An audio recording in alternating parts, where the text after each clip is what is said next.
Hey sleepyheads, hope your day was great. Before we start, let's play a game.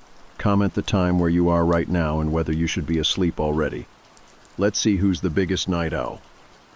Before you settle in, tap that like button and subscribe to keep the cozy vibes coming. Now, dim the lights, get comfortable, take a deep breath, and let's drift into sleep. I was house sitting for a friend one weekend in Denver, a quiet neighborhood with those big old trees that cast long shadows in the street lights. It was one of those nights where everything feels too still, too calm in a way that makes you wonder what might be lurking just out of sight. I was about to turn in when I heard a knock on the door. I glanced at the clock. 2 a.m. I didn't expect visitors, especially not this late. I hesitated, but eventually got up and went to the door. When I opened it, there was a kid standing there barefoot, wearing pajamas that looked like they belonged to someone much smaller, maybe even younger than he was. His hair was messy, like he'd been running through the dark, and his eyes were wide and a little scared. He said he was lost and asked if he could come in. Something about the way he looked past me, like he was talking to someone behind me, made me freeze for a second. I turned quickly, but there was no one there. The kid asked if he could stay in the basement. I blinked because I knew there wasn't a basement in the house. I told him that, but he just kept staring ahead, nodding like he understood but expected it to be different. There was something off about the way he spoke, not quite right, but not entirely wrong either. I was about to ask more questions when I realized he wasn't waiting for answers. Before I could stop him, he slipped past me and disappeared down the hall. I shut the door quickly behind me, but when I looked down, there were muddy footprints leading into the living room. The carpet was clean when I arrived, so the footprints had to be fresh. I felt a chill run down my spine. How did he get inside so fast? And why was he barefoot at all? I grabbed my phone to call my friend, but before I could dial, I heard the knock again, soft this time, almost like a whisper against the wood. I checked the security camera footage the next day. It showed the kid standing at the door, just like I'd seen, but behind him was something I hadn't noticed in the moment, a tall, thin man standing in the shadows. His face was hidden, but the way he loomed over the kid sent a shiver through me. The man didn't move, but his presence felt heavy and unnatural. The kid looked up at him for a moment, before turning back to the door and knocking. That footage stayed with me. I kept thinking about those muddy footprints. They didn't stop at the door. They continued inside, tracking all the way up to the guest room where I was sleeping. I went through the house multiple times, trying to find any sign of someone else. There was nothing but the strange echo of footsteps and a cold feeling that I wasn't alone that night. I still don't know who that kid was, or the man behind him. Part of me wonders if the kid was real, or if maybe it was some kind of dream that got too vivid. But the footprints, the footage, and the cold that settled in the house told me it was something else entirely, something that followed him, something that might still be there. That night changed how I look at quiet houses and late knocks. I don't know if the kid was lost or if he was running from something far worse than I can imagine. And the man in the shadows? Maybe he was a guardian, or maybe he was the predator waiting just out of sight. I don't have answers. All I know is that the kid knocked, and when I opened the door, the night got a little darker. The morning after that strange night, I kept replaying everything in my head like a broken record. The kid at the door, the way he looked past me, the strange request about the basement, and most of all, the muddy footprints that didn't stop at the door but kept going deeper into the house. It was impossible to forget, no matter how much I tried to rationalize it. I told myself it had to be a dream or some trick of the light. But the footprints were real, and the security footage was there to prove it. Two things that didn't lie. I spent that day cleaning up the mud tracks and looking for any clues the kid might have left behind, but there was nothing. No sign of him or the tall man, no dropped items, no extra muddy patches beyond those initial prints. The house was silent and still, except for the ticking of the clock and the occasional creak of the old floorboards settling. I tried to shake the feeling that I was being watched, but the sensation stuck like a shadow at the back of my mind. I called my friend, the homeowner, to let her know what had happened. She was surprised and a little skeptical, saying that nothing strange had ever happened there before. I tried to explain the kid's odd behavior and the tall man in the shadows, but I could tell she wasn't sure what to believe. Maybe she thought I was just imagining things, or maybe she didn't want to admit to herself that something weird was going on in her house. Either way, she told me she'd check in with her neighbors and see if anyone else had noticed anything unusual. That night, I decided to stay up a little later, just in case. The house felt colder than before, and the silence seemed heavier. I checked the doors and windows multiple times, making sure everything was locked. I couldn't stop thinking about those footprints, how they ended near my guest room. The idea that someone had walked through the house while I was sleeping unsettled me more than I wanted to admit. I kept the lights on and sat in the living room, phone in hand, ready to call someone if anything happened. As the hours ticked by, nothing seemed out of place. The quiet was almost deafening. I told myself I was just letting my imagination run wild after the strange encounter. But just when I was starting to relax, I heard a faint knocking sound, soft and deliberate, coming from the front door. My heart jumped. It was almost the same knock as before, the one that woke me at 2 a.m. Only this time, no one was there when I looked through the peephole. I waited a few minutes, feeling the silence stretch between each knock. It came again, slow and steady, but still no one was outside. I debated whether to open the door or call the police, but I wasn't sure what I would say. That night was already weird enough without me looking like I was losing it. I locked the door again and checked the security footage the next day. To my surprise, the camera showed a shadowy figure at the door, but this time it wasn't the kid. It was tall and thin, just like the man from before. The figure stood there, motionless, and then disappeared just as suddenly as it had appeared. There was no sign of the kid this time, just the same chilling presence I had seen lurking behind him the night before. That image stayed with me. I found myself wondering who this man was and what connection he had to the kid. Was he protecting the boy, or was he something more sinister? The security footage didn't offer any answers, only more questions. I felt like I was chasing shadows, caught between what I saw and what I wanted to believe. A few days later, a neighbor stopped by. She'd heard about what happened and wanted to share a story. She said that years ago, a boy had gone missing in the neighborhood, not far from where I was staying. The boy was never found, and people whispered that a strange man had been seen around the area around the time he disappeared. No one knew who he was or what happened to the kid, but the story lingered like a dark cloud. That conversation made me realize this was bigger than just one strange night.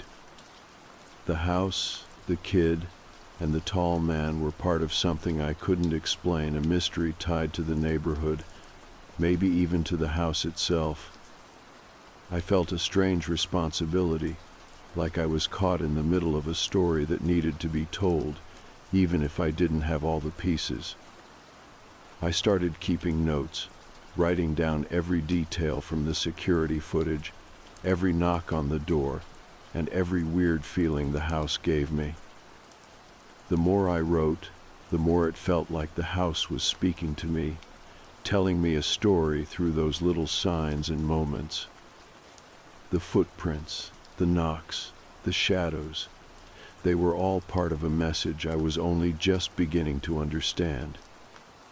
But there was still no sign of the kid, no proof that he was safe or even real. The house felt heavier, as if the weight of unanswered questions was pressing down on me. I wondered if the kid had come looking for help, or if he was running from something he couldn't escape. And what about the tall man?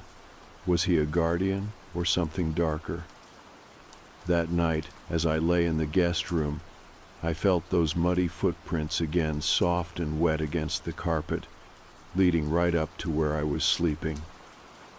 I held my breath and listened, waiting for the knocking, the whisper, or anything at all. The house was quiet, but the feeling of being watched never left. I don't know if that kid will ever come back, or if the tall man is still there in the shadows. I don't know if this was a nightmare or something real. All I know is that the house changed after that night, and so did I. Sometimes the things that knock at your door are not just strangers. They are pieces of a story you never wanted to be part of, but one you can't walk away from. I kept replaying the moments over and over in my head, trying to make sense of what had happened and why. The kid's eyes, the way he looked past me like someone was standing right behind me, the strange request about the basement, and especially the footprints that led into the house, even though I knew there was no basement. The whole situation felt like a puzzle I couldn't quite solve. I wanted to believe it was all a weird dream or some trick of the mind, but the muddy footprints were real, and so was the security footage. I kept returning to that grainy image of the tall, thin man standing behind the kid. The fact that the kid never looked at me directly, that he always seemed distracted by someone else in the room, left me uneasy in ways I couldn't explain. I spent the next few days trying to distract myself, but the feeling of being watched lingered like a shadow. Every creak in the floor, every gust of wind against the windows made my skin crawl. I kept checking the doors and windows, double locking everything before I went to bed. I couldn't shake the thought that something was still there, maybe even inside the house. The thought of that tall figure lurking in the shadows made me restless, but I told myself it was probably nothing, just an overactive imagination fueled by too much alone time and a late-night knock I wasn't expecting. Still, I couldn't ignore the fact that the footprints led all the way to the guest room where I slept. I inspected the carpet closely and saw the impressions in the fibers, faint but undeniable. Whoever or whatever had come in had been right there, standing just feet away from where I had spent the night. The thought made my heart race. What had they wanted? Why had they knocked on the door and disappeared before I could open it fully? I asked my friend if she'd ever noticed anything strange in the house before, if anything unusual had ever happened while she lived there. She told me the place was old but never gave me any stories about weird noises or unexplained sightings. That only made me feel more isolated. It was like I was the only one experiencing this, the only one trapped in a story no one else believed. I wondered if she thought I was making it up, or if she was just trying to protect me from worrying. I started sleeping with a flashlight on the nightstand and my phone within reach. Every little sound startled me, the creak of a floorboard, the rustle of the curtains, even the tick of the clock. I found myself jumping at shadows and double-checking the locks before closing my eyes. The house didn't feel like a home anymore. It felt like a place holding its breath, waiting for something to happen. One night, around 2 a.m., I heard the knock again, soft and deliberate, just like before. My heart pounded in my chest as I grabbed the flashlight and went to the door. I looked through the peephole, but no one was there. The porch was empty, the street silent, except for the distant hum of traffic. I opened the door cautiously, half expecting someone to be standing there, but the cold night air was all that greeted me. I went back inside and shut the door, feeling foolish but unable to ignore the fear clutching at my chest. I checked the security footage again, hoping to see anything that I had missed before. The cameras showed the porch empty, but the image of the tall man from before flickered in and out like a glitch, as if he was there but not there. The footage gave me no answers, only a deeper sense of confusion. A few days later, I decided to talk to some neighbors, hoping to find someone who might have noticed something strange. Most of them were polite but distant, clearly uncomfortable with the topic. One older woman told me a story about a boy who disappeared from the neighborhood years ago. The police never found him, and some believed a shadowy figure was seen lurking around the area just before the boy vanished. The description matched the tall man in the footage. She didn't say much more, but her eyes were full of sadness, like she had seen too many things she wished she hadn't. The story made me realize I was part of something bigger than just a creepy night or a mysterious knock. The house, the kid, the tall man, they were pieces of a puzzle tied to the history of the neighborhood and the people who lived there. I felt like I was caught between past and present, trying to understand a story that wasn't mine but that I couldn't walk away from. I started keeping a journal, writing down everything I saw and heard, every knock and shadow, every step of those muddy footprints. It was a way to hold on to some kind of control, a way to make sense of the chaos around me. But the more I wrote, the more the story seemed to grow, reaching beyond the pages and into the corners of the house. The nights became a mixture of fear and fascination. I wanted to solve the mystery but was terrified of what I might find. I kept the lights on longer and slept with the door locked. Sometimes, when I was lying awake, I thought I heard footsteps moving just outside the guest room, soft and slow. I would hold my breath, waiting for the knock that might never come, hoping for a sign that I wasn't alone, but afraid of what that sign might be. I don't know if the kid who knocked was really lost or running from something worse. I don't know if the tall man was protecting him or following him. I don't know if the footprints were a warning or a message. All I know is that the house changed after that night. The silence became heavier, the shadows longer. The knocking at the door was no longer just a sound. It was a question, a call to face something I wasn't ready to understand. And I'm still waiting for answers. The house was quieter than usual the next day, but that stillness felt heavy, like the calm before a storm. I woke up earlier than usual, unable to shake the tension from my mind. The events of the past few nights played over and over in my head, and the unease settled deep in my chest. I got up, poured some coffee, and tried to distract myself by tidying up, but even with the sunlight streaming through the windows, the shadows felt longer, thicker. I walked through the living room and noticed fresh, muddy footprints leading toward the guest room. My stomach dropped. I traced the path with my eyes, heart pounding. How had they appeared overnight? I had cleaned the floor thoroughly, or at least I thought I had. There was no way anyone had been inside without me noticing. The footprints were small, child-sized, but they carried a weight that pressed against my thoughts. I checked every door and window again. Everything was locked tight.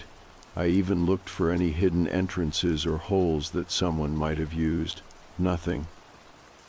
The house felt like a trap, a place where someone or something could come and go without me seeing it. The idea unsettled me so much I found myself glancing over my shoulder constantly. The security footage from the previous night was both reassuring and disturbing. It showed no one entering or leaving the house, but the tall figure appeared again.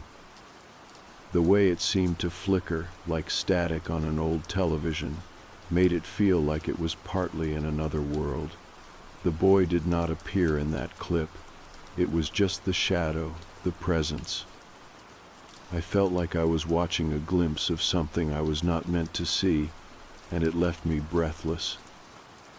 That day, I called my friend again, hoping she could help make sense of it all. She told me that she had spoken with neighbors who remembered similar stories. A few years back, there had been whispers of strange lights and sounds coming from the house. Some claimed to have seen a boy wandering near the street late at night, sometimes accompanied by a tall, thin man. The police had investigated but found nothing conclusive. The stories faded but never completely disappeared. I shared the security footage with her. She watched it quietly, her face pale when the shadowy figure appeared on screen. We agreed to be extra cautious. She decided to come stay at the house for a few nights to see if she could experience anything herself. It felt better to have someone else there, to share the burden of the unknown. That evening, as darkness fell, I prepared the guest room. My friend arrived with a small bag and we talked quietly about the strange occurrences. I showed her the muddy footprints and the footage. She listened carefully and promised to keep an eye on things. As the night deepened, we sat in the living room with the lights low, waiting and watching. Around 2 a.m., we heard the knock. It was soft, steady, unmistakable. I froze, heart hammering in my chest. My friend grabbed my hand, and we both looked toward the door. The knock came again, and this time we heard footsteps approaching from the porch. We held our breath. I checked the peephole, but once again no one was there. The porch was empty, wet from the rain earlier that day. We opened the door cautiously and looked outside. Nothing. Just the quiet street and the rustling leaves. It was like whoever knocked had vanished into thin air. We locked the door and sat back down, trying to calm our racing hearts. The house seemed to hold its breath with us, the silence stretching longer than felt natural. Then, from the hallway, came the soft sound of footsteps. Barefoot, slow, deliberate. They moved toward the guest room. We exchanged terrified glances and stood up, moving toward the sound. The hallway was dimly lit, and at the end, near the guest room door, we saw the muddy footprints again. They ended at the threshold, but the door was closed. I reached out and opened it slowly. The room was empty, but the air felt thick with presence. We searched the room carefully but found no one. The bed was neatly made, the windows shut tight. The footprints stopped there, as if whoever left them had simply disappeared. The rest of the night passed without further incident, but neither of us slept. We talked quietly, trying to piece together what was happening. The kid, the tall man, the footprints, they all seemed connected to something older, something buried beneath the surface of the house and neighborhood. The house was telling us a story, but it was a story with missing pages. Over the next few days, we researched local history and old newspapers.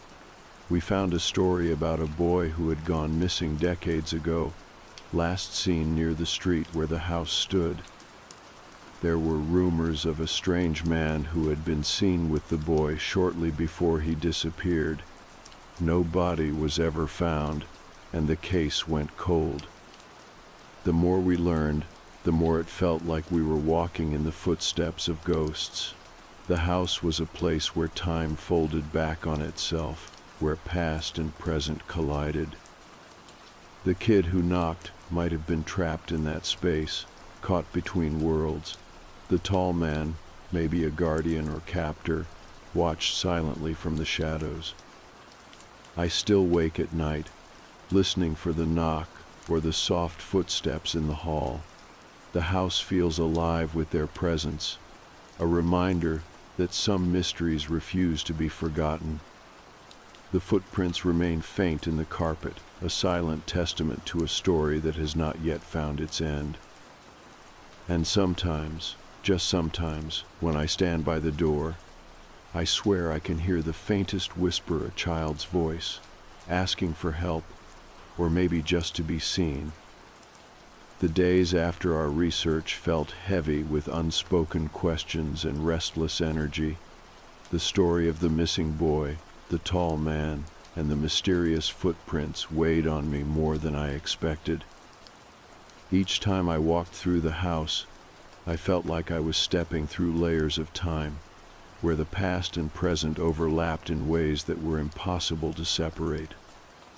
I kept seeing the muddy footprints in my mind's eye, trailing through the rooms and stopping just outside the guest room where I slept.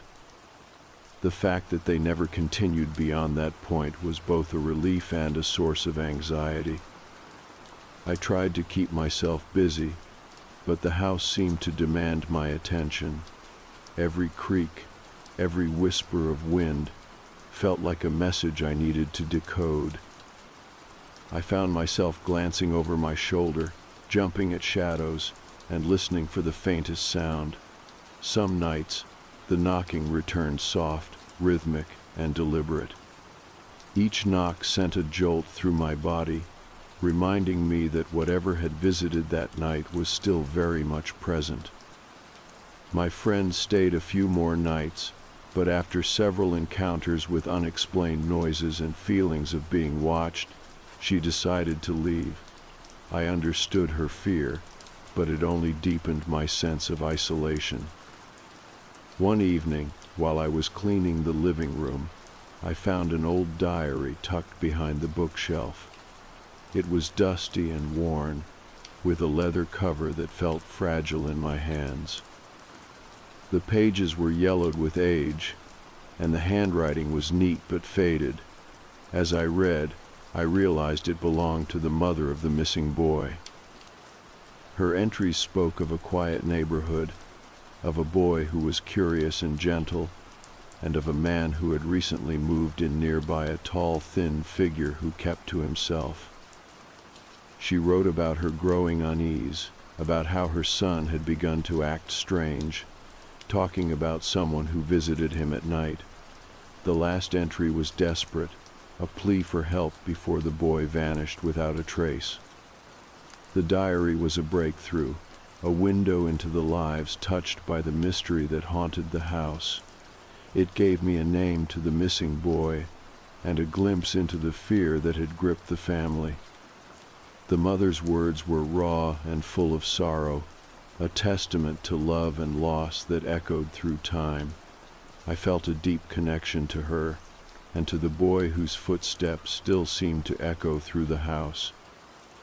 That night, I lit a candle in the guest room and placed the diary on the bedside table. I spoke softly, telling the boy and his mother that I had found their story, that I was listening. The house felt quieter, as if acknowledging my words. The oppressive weight seemed to lift just a little, replaced by a fragile hope. I wanted to believe that acknowledging the past might help heal the present. I started leaving small tokens around the house: a toy car by the doorway, a book on the living room table, a scarf near the window. It felt like sending little messages, pieces of comfort and recognition for whoever or whatever was still lingering. Sometimes I found the tokens moved or rearranged, subtle signs that I was not alone. The footprints remained faint in the carpet, but I began to think of them not as threats, but as invitations to understand.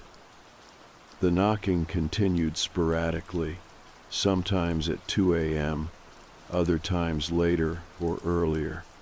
I stopped fearing it and began listening for patterns. There was a rhythm to the knocks, a cadence that reminded me of a code or a call. I tried responding with knocks of my own, tapping gently on the door in the same slow, steady beat. The silence that followed was heavy, but sometimes I felt a warmth in the room, a soft presence that lingered long after the sound faded. I reached out to a local historian who specialized in Denver's neighborhoods. She told me about old houses, about the lives lived and lost within their walls, and about how memories could become tangled with the very fabric of a place. She spoke of spirits tied to homes by unfinished stories, by moments cut short, by love that refused to let go. Her words gave me a new perspective. This was not just a haunting, but a longing, a need for connection and closure. The more I learned, the more I realized that the tall man might have been both protector and prisoner, caught in a role he could not escape. The boy, lost between worlds, might be waiting for someone to tell his story, to carry his memory forward. The house was a crossroads, a place where grief and hope intertwined in silent echoes. One night, while lying awake, I heard footsteps approaching the guest room door. I held my breath as it creaked open slowly. I sat up, expecting to see nothing, but instead, the faint outline of a small figure stood in the doorway. The boy was there, translucent and shimmering, his eyes full of both sadness and curiosity. I whispered his name, and for a moment it felt like he smiled. He stepped forward and disappeared into the room, leaving behind a feeling of peace I had not known before. The footprints seemed less ominous after that night, more like traces of a story finally being told. The knocking stopped, replaced by a gentle presence that filled the house with warmth. I still live in the house, carrying the weight and the gift of that story. I tell it to those who will listen, hoping to honor the boy and his mother, the tall man, and the shadows that linger. The footprints may never vanish completely, but now they are a reminder not of fear, but of memory, connection, and the enduring power of being seen. The quiet in the house settled differently after that night.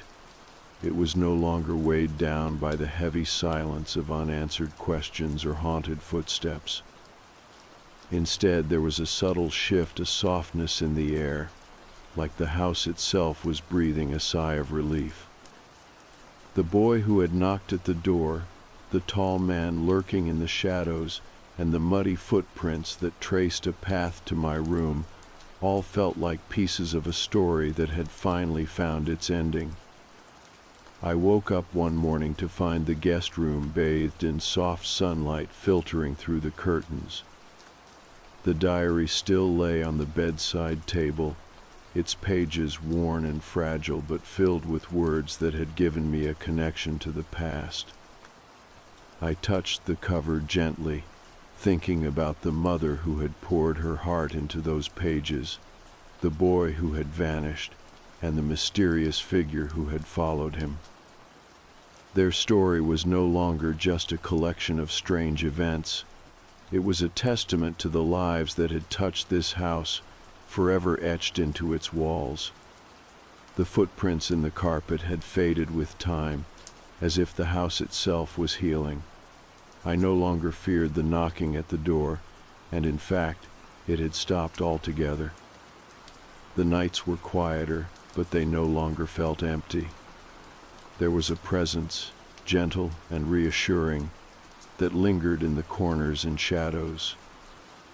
Sometimes, when the light was just right, I thought I could see the faint outline of a small figure watching over the house, not as a threat, but as a guardian. I continued to care for the house with a new sense of purpose. Every creak, every whisper of wind through the windows felt like a reminder of the delicate balance between past and present. I kept the diary close, along with the small tokens I had left around the house, the toy car, the scarf, the book. They were symbols of a connection that transcended time, a promise that no story is ever truly lost. One evening, as I sat by the fireplace, I found myself humming the lullaby I had heard on that first night. It was a melody that had traveled through years and memories, a song of comfort and hope. The house seemed to respond, the flames flickering gently as if in harmony. I felt a warmth spread through me, a sense of peace that I hadn't known was possible. The neighborhood around the house had changed too. The stories of the missing boy and the shadowy figure had become part of the local lore, whispered among neighbors as a cautionary tale, but also as a reminder of the mysteries that live just beneath the surface of everyday life. People stopped by sometimes, curious about the old house that held secrets and songs, and I shared what I could, honoring the past while embracing the present. I think about the boy often. I imagine him finally free from the shadows, running through the streets with laughter instead of fear. I think about the tall man not as a monster, but as a figure caught between worlds, bound by duty or regret, waiting for the day when he could let go. Their story lives on in the house, in the footprints that fade but never disappear completely, and in the lullaby that lingers softly in the air. The experience changed me in ways I didn't expect. It taught me about the power of memory, the weight of loss, and the resilience of love. It showed me that sometimes the things that knock on our doors are not just strangers, they are messengers, reminders, echoes of lives that touched ours in profound ways. Now, when the night falls and the house grows still, I listen quietly for the soft knock that might never come again. Instead, I hear the lullaby, a gentle, haunting melody that carries the promise of healing and hope. It reminds me that every story deserves to be heard, every life remembered, and every shadow met with kindness. And so, the house stands a silent witness to a tale of loss and love, fear and hope. The boy who knocked is no longer lost, the tall man no longer a shadow, and the footprints no longer a sign of fear but a path toward understanding. The door remains closed, but the story inside is wide open, waiting for anyone willing to listen. This was supposed to be one of those solo resets, the kind where you disappear into the woods for a few days and come back clear-headed, full of fresh air and tired legs. I had been working too much, sleeping too little, and everything in my life had started to feel like white noise. I needed to unplug. So I packed light, just the basics: tent, food, thermal gear, water purifier. I found a trailhead up in Vermont, just a little ways past where the seasonal traffic usually dies off. Not fully backcountry, but not exactly a family-friendly loop either. A lot of locals know about it, but it is not a tourist hotspot. That was the appeal. I arrived just before noon and hiked in for a few hours. Nothing too serious. The trail was damp from recent rain, but not muddy. I picked a campsite not far from a small stream, tucked between some spruce trees.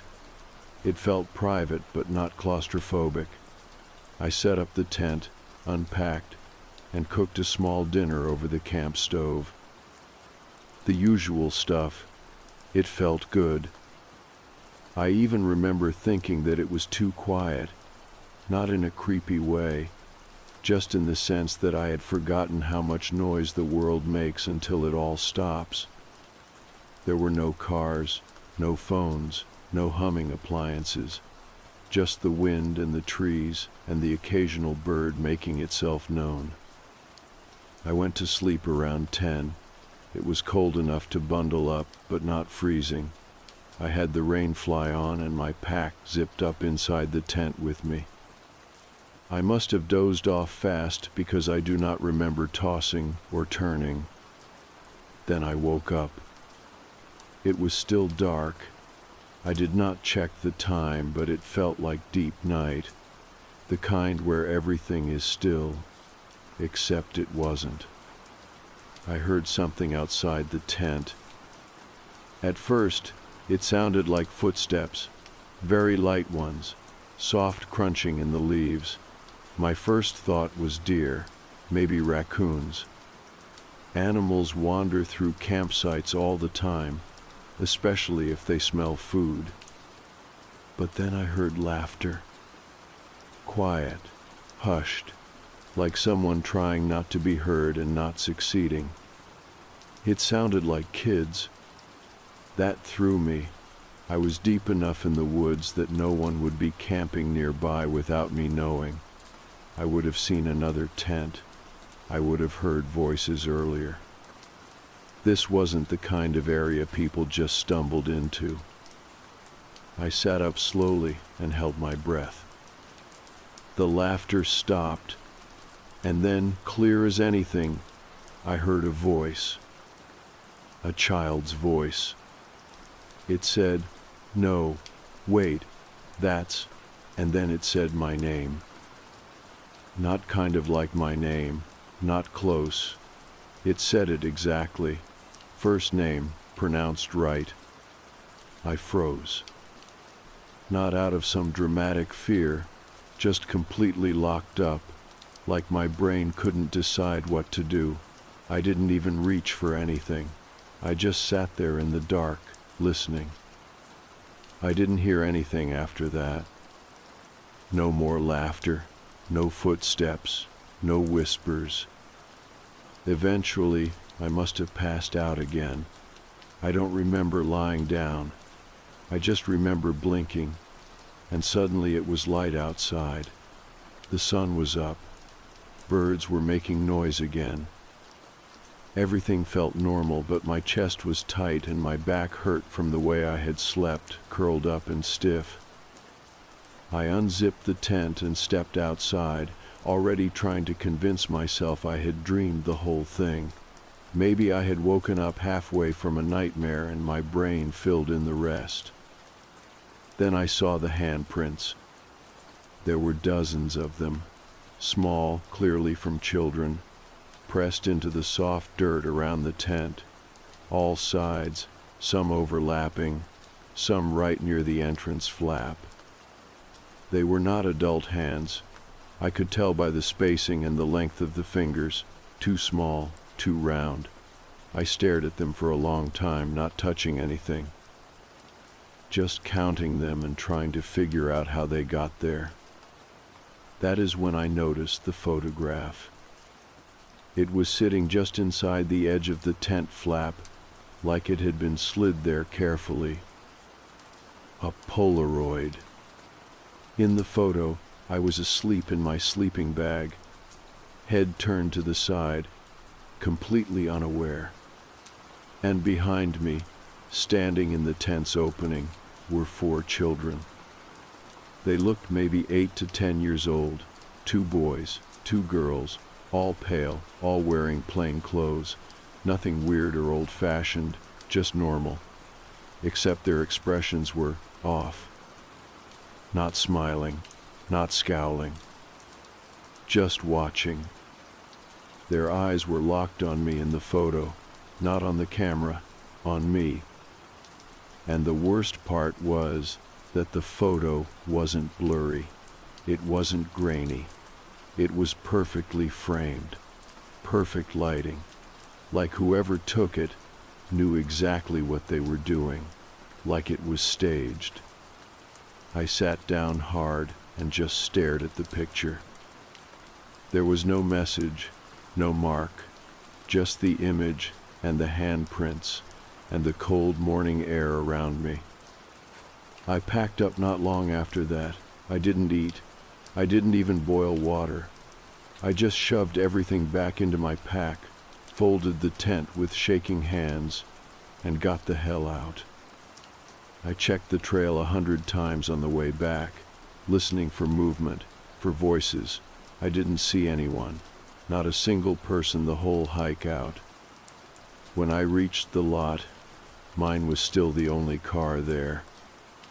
That's when I knew this wasn't a prank, not some local kid sneaking around. It was something else, something that made no noise when it left, something that knew my name and knew when I was asleep. I have no explanation for it. I didn't tell anyone for a long time. I still don't talk about it in person, but I kept the Polaroid. It's in a drawer in my house, wrapped in an old towel so I don't have to look at it. But sometimes I still do. And every time those 4 faces are still watching. I kept telling myself not to overreact. That was the phrase I kept coming back to. Do not overreact.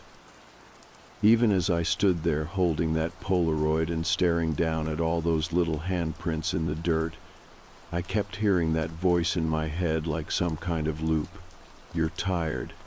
You imagined the voice. You dreamed the laugh.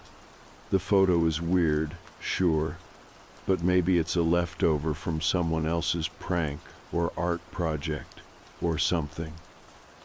But I knew better.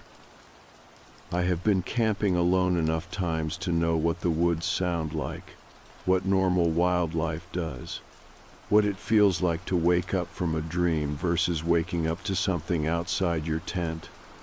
And this wasn't a dream. I was awake. I felt the air change. I remember the way the laughter stopped the second I moved. I didn't go straight home after I hiked out. I drove for about 20 minutes until I found a gas station with a half-lit sign and a coffee machine that tasted like melted plastic. I sat in the car for a while with the Polaroid in my lap, just looking at it again. It hadn't changed. It didn't fade or warp like maybe I hoped it would. It was still clear, still perfectly composed, still showing those 4 kids behind me while I slept. I didn't know what to do with it. I thought about throwing it out, but I couldn't. Not because I wanted it, but because I needed it.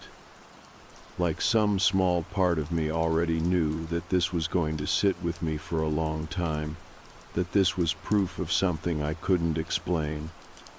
And if I got rid of it, I might start convincing myself it never happened. I put it in my glove compartment and didn't look at it again that day. When I got home, I didn't unpack right away. I brought everything inside but left the bag by the door. I just stood in the kitchen for a while, staring out the window above the sink, waiting for my brain to catch up with my body. It didn't. I felt like I was watching someone else's hands turn on the tap and rinse the coffee thermos, like I was floating just a few feet behind myself. That night, I locked every door and window. Not just the usual quick check. I double-checked them, touched the frames, tugged on the handles, pulled the curtains shut, and put a chair under the knob of the front door.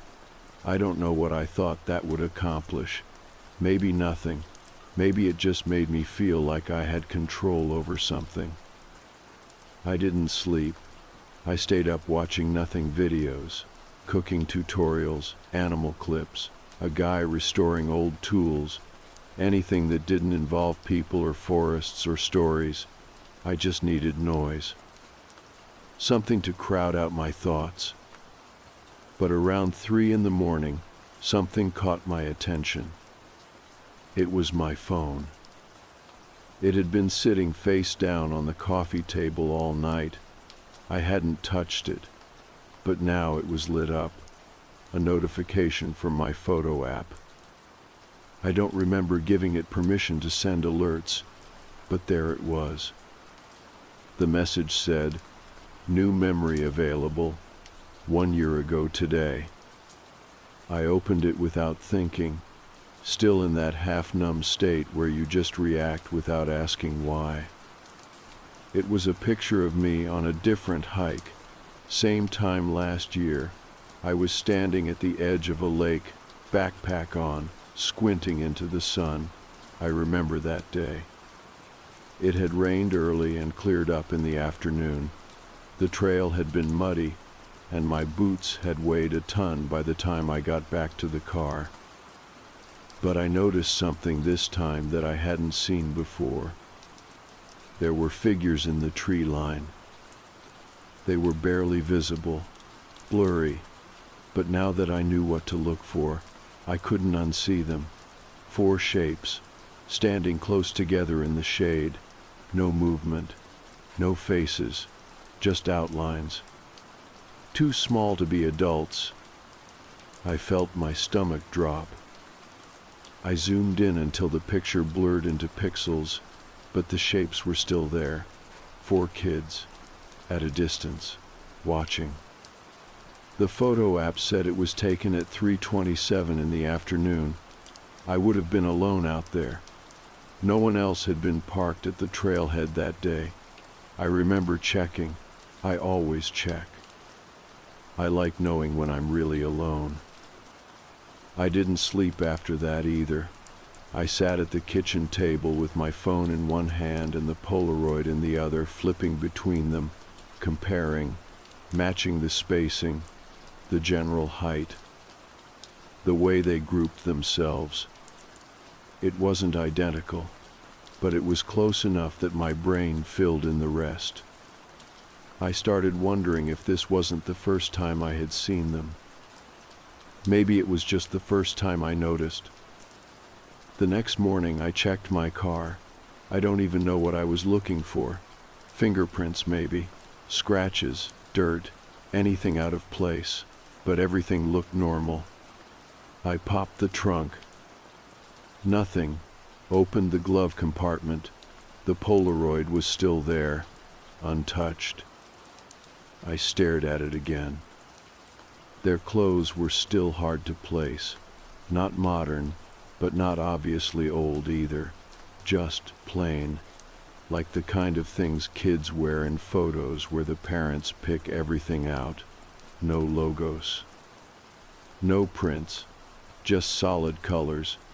One of the boys had a red shirt, the other had blue. The girl in the middle had a white dress, and the other girl wore something darker, maybe gray. No shoes. That part I hadn't noticed the first time. None of them had shoes on. I stayed inside the rest of that day, and the next.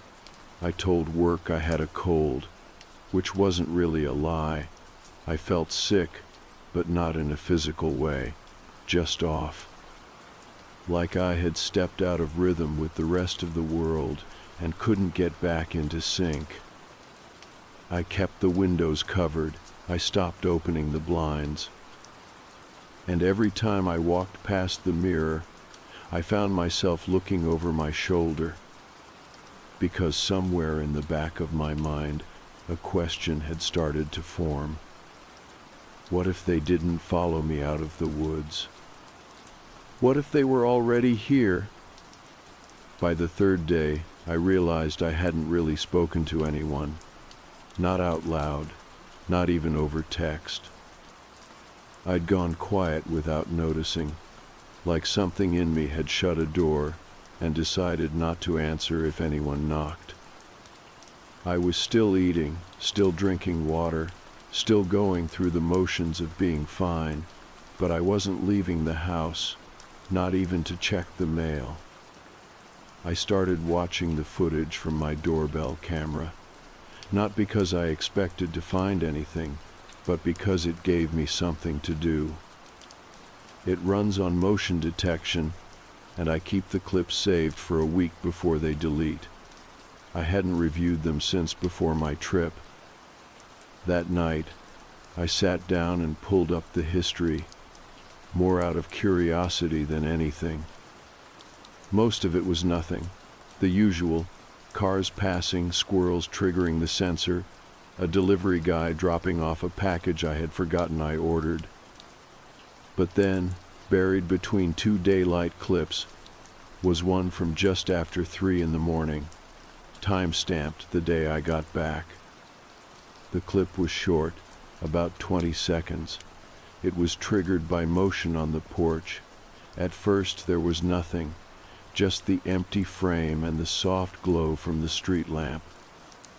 Then, just before the clip ended, someone stepped into view. A child. Only the lower half of their body was visible. The rest was cut off by the top of the frame. They stood still for maybe 3 seconds, not moving, not knocking, not trying the door, just standing. Then they stepped backward and disappeared. I watched it 6 times.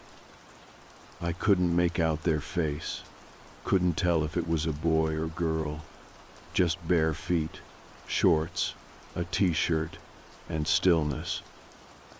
The worst part was how close they had to be for the camera to trigger. It has a short range. They would have had to walk right up to the door for it to record anything. Which means they were there, standing inches from where I was sleeping, without making a sound. That was the first time I felt scared in a way I couldn't rationalize. Before that, I could still pretend there was a logical explanation, that maybe someone was playing a prank, that the Polaroid had some other story behind it, but now someone had come to my house, not during the day, not as a joke. In the middle of the night, they stood right outside my door and did nothing. That kind of silence is not a prank. It is a message. I downloaded the clip, saved it on 2 drives, and emailed a copy to myself. I wanted it backed up somewhere, just in case. I called the non-emergency police line later that day and told them I had footage of a possible prowler. I left out the part about the forest. I just said someone had come to my porch late at night and that I felt unsafe. The officer who took my call was polite, but it was clear he had heard this kind of thing 100 times. He said they would make a note of it and told me to call back if anything else happened. That was it. I didn't sleep that night either. Instead, I sat in the living room with all the lights off, watching the front door through the window blinds. I held a flashlight in one hand and a metal baseball bat in the other. I'm not a violent person. I've never even been in a fight, but something about that silence had changed the way I thought. I didn't want answers anymore. I just didn't want them coming back. But they didn't. Not that night. The next day, I bought a new camera, one of those trail cams that hunters use. Infrared, battery-powered, no Wi-Fi. I set it up outside, angled toward the side yard. I also started leaving a light on in the front room, thinking maybe the visibility would make whoever it was think twice about coming back. That night, I slept on the couch again. In the morning, I checked the camera. It had captured motion. The timestamp was 2:17 in the morning. The clip was short, just a few seconds, but it was enough. The camera had picked up 3 children walking along the side of the house, barefoot, silent, no clear faces, just outlines. The same height range as the ones in the Polaroid. They didn't stop, they didn't turn toward the lens. They just moved along the fence line and disappeared behind the trees at the edge of the yard. The weirdest part was how they moved, not slow, not fast, just in sync, like they were used to walking in formation, like they had practiced it. I stared at the footage for a long time before I turned it off. I didn't know what to do with it anymore. Calling the police again felt pointless. They would ask the same questions. Did they knock? Did they try to get inside? Was anything damaged? No, none of that. They just came and went like shadows. That day, I stayed inside again. I pulled the shades on every window and started looking through old photos on my phone. Not the ones from the trip, not the obvious stuff. I looked at random ones. From holidays, from weekend hikes, from walks in the park, anything with trees in the background. And I started noticing things. Shapes. Not in every photo, not even most, but enough. Blurry spots where someone might have been. Patterns in the leaves that didn't match the branches. The edge of a hand in the corner of a frame. A reflection in the water that did not belong to me. I don't know what that means. I don't know if they have been following me for longer than I thought, or if I was just unlucky enough to see behind a curtain I wasn't meant to notice. But the more I looked, the more I started to believe this didn't start in Vermont. It started long before that. I just didn't know I was part of it yet. It is hard to explain how quickly normal stops feeling normal. You think it takes a big event, something dramatic or violent or obvious, but it does not. It takes just enough small, quiet moments that stack up in the back of your mind until the entire shape of your day feels wrong, and you are left wondering when your own life started feeling unfamiliar. By the end of that week, I had stopped opening the blinds during the day.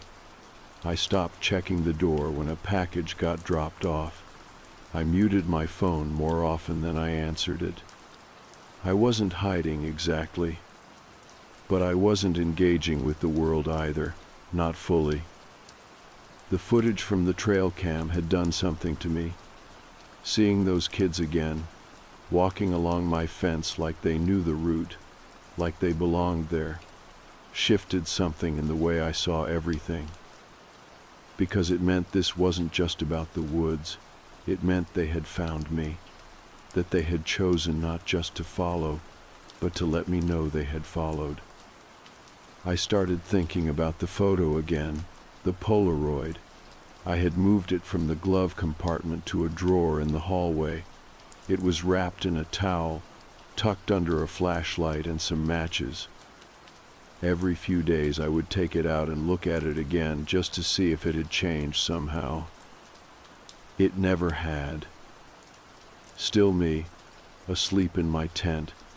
Still those 4 kids standing behind me, staring down at my body like I was a display.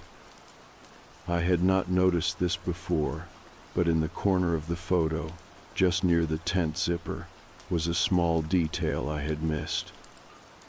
A hand reaching in.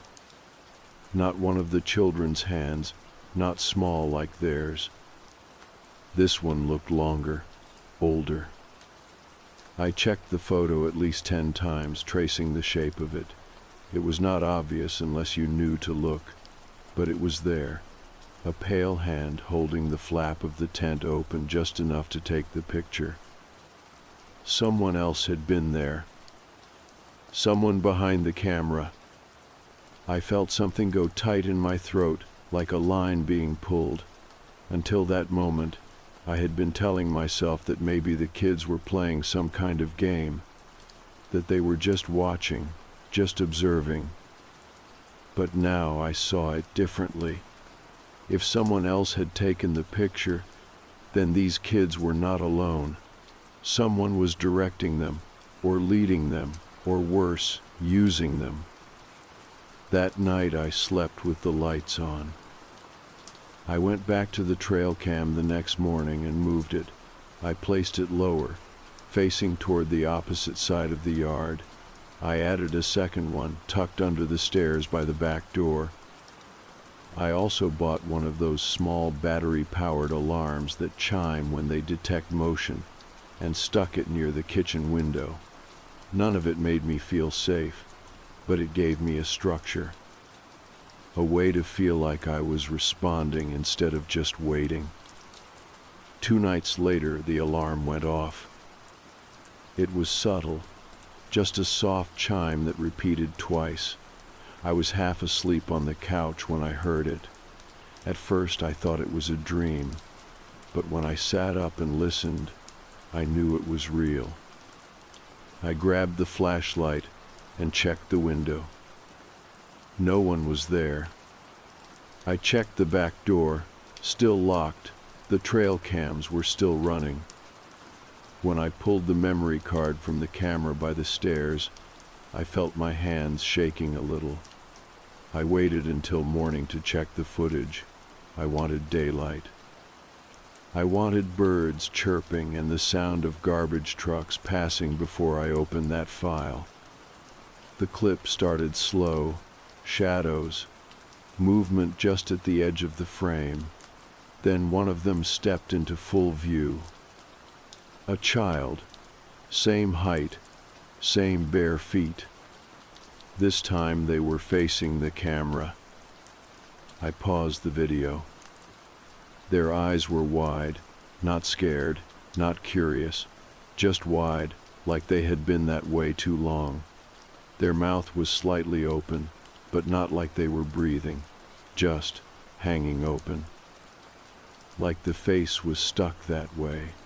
Their skin looked too pale under the camera light, almost reflective, like they were made of something thinner than skin should be. I played the rest of the clip. The child didn't move much, just stood there staring directly into the lens. After a few seconds, they stepped backward and disappeared into the dark. I watched it again and again, trying to convince myself it was a trick of the lighting, that the face was just weird because of the angle. But it wasn't. The stillness was too deliberate. The look in those eyes was too specific, like they knew I would see this later, like the camera was part of their plan.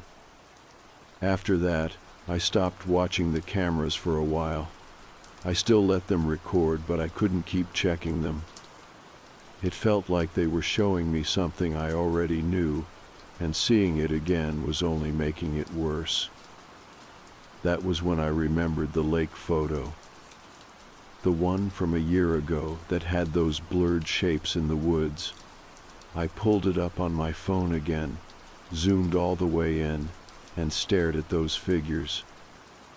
I started wondering how many other places they had followed me to, how many times they had been close enough to be in the background, but just far enough not to be noticed. I went through all my cloud storage. Every photo I had taken over the past 2 years, I started marking the ones where something looked off, a shadow where it shouldn't be. A pair of footprints by the edge of the frame, the corner of a shirt disappearing behind a tree. There were more than I expected. And then something occurred to me that I hadn't thought about until that moment. If these kids were always just barely out of frame, then maybe I was not the one being watched. Maybe I was the one being followed. Not because of who I was, but because I was easy to reach, alone, isolated. And maybe I had already been chosen. The idea that I had been chosen sat with me in a strange way, not like a lightning strike, not some big realization, just quiet, low in my chest, like a weight that had been there a while, and I had only just noticed it. And once it was there, it started to shape everything I did. I stopped looking for answers, not because I did not want them. I just realized that no one was going to give them to me. This was not a situation where you filed a report or told the right person and it got fixed. Whatever was happening, it had been happening long before I noticed. And now I was part of it. I started thinking about patterns, about what these kids were actually doing. They were not breaking in, not leaving threats. They had not spoken to me since that night in the woods when one of them said my name. They were not trying to hurt me, at least not directly. They were showing up, again and again, and letting me know they were there. I remembered something from a documentary I had watched years ago. It was about predators, not people, animals, wolves, how they stalked their prey for long stretches before making a move. Not just for hunting, but to study, to learn behaviors, to find weaknesses. I remember the voice in the documentary saying that wolves sometimes walked alongside their prey at a distance, waiting until the moment was right.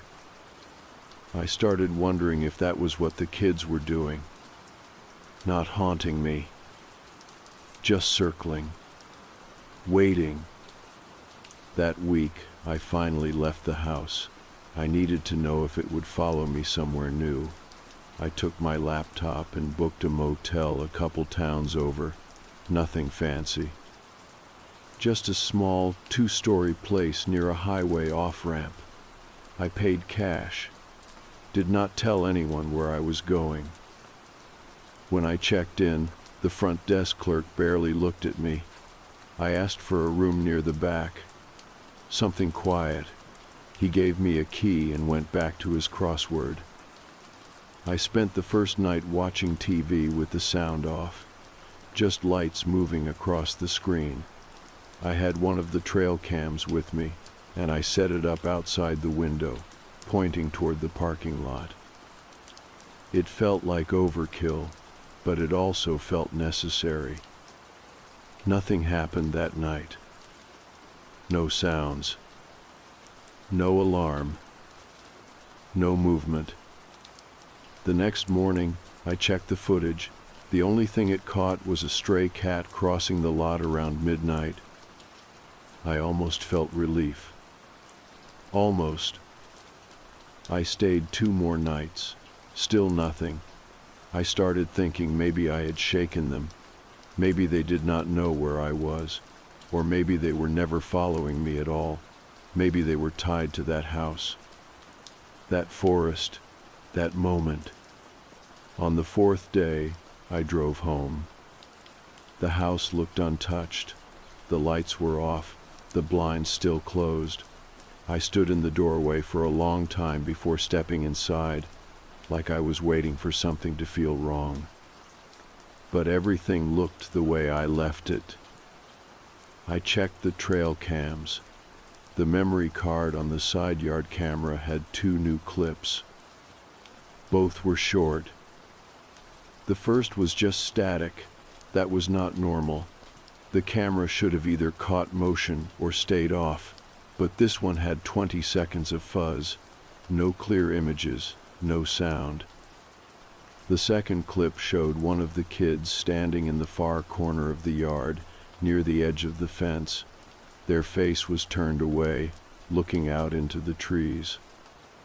After a few seconds, They turned their heads slowly toward the camera. They were holding something. It took me a minute to figure out what it was. A folded piece of paper, the kind that comes from a notebook, torn on one edge. The child bent down, set it on the ground, and walked away. I went out to check the spot in the yard. The paper was still there. It had not rained. The ground was dry. The page was a little crumpled, but readable. There were 5 words written in pencil. "Do you remember the others?" No punctuation, no signature. I read it 5 times. My throat went dry. My fingers felt numb just holding it. I did not know what it meant, but the way it was written made it sound like it was not the first time this had happened, like there had been others before me, maybe people who had seen the same things. Heard the same laugh outside a tent, woken up to the same Polaroid, maybe people who never said anything, or people who said too much. I started thinking about all the unexplained disappearances I had read about over the years, the hikers that went missing on well-marked trails, the campers whose sites were found fully intact, just abandoned, tents still standing, fires still smoldering, no signs of a struggle. And I started wondering how many of those stories involved kids. How many of those people saw something familiar in the trees, a small face, a child's voice, just enough to let their guard down. And maybe that was the point. I burned the note later that night. I watched the flames eat through the paper until there was nothing left but ash. It felt like the right thing to do, even if it did not change anything. I thought about deleting the camera footage too, about wiping everything, but I did not. Not yet. Instead, I made a new folder on my laptop. I titled it The Others, and I started writing everything down, every detail I could remember, not just from that week, but from before, from the trip, from the photos, from every moment that felt just a little off. Every shape in the background, every noise that didn't fit. I was not trying to solve it. I just wanted a record. Because if there really were others, someone had to leave something behind. The folder kept growing. Every day I added something new, a sentence, a photo, a note about what time the cameras recorded motion, even if it was just a squirrel or a falling leaf. I stopped trying to understand the logic of it. I just recorded, like a ritual, like if I kept track of everything, it couldn't catch me off guard again. I didn't see the kids for a while after that last note, the one that asked if I remembered the others. No more recordings. No handprints, no signs of anything new. Weeks passed. The air turned colder. Leaves started falling. And I started feeling like maybe it had finally stopped. It's strange how fast your mind tries to return to normal, even when everything feels wrong, even when you've seen things that make no sense. Your brain still pulls you toward routine. It wants a shape. A reason, a place to file everything.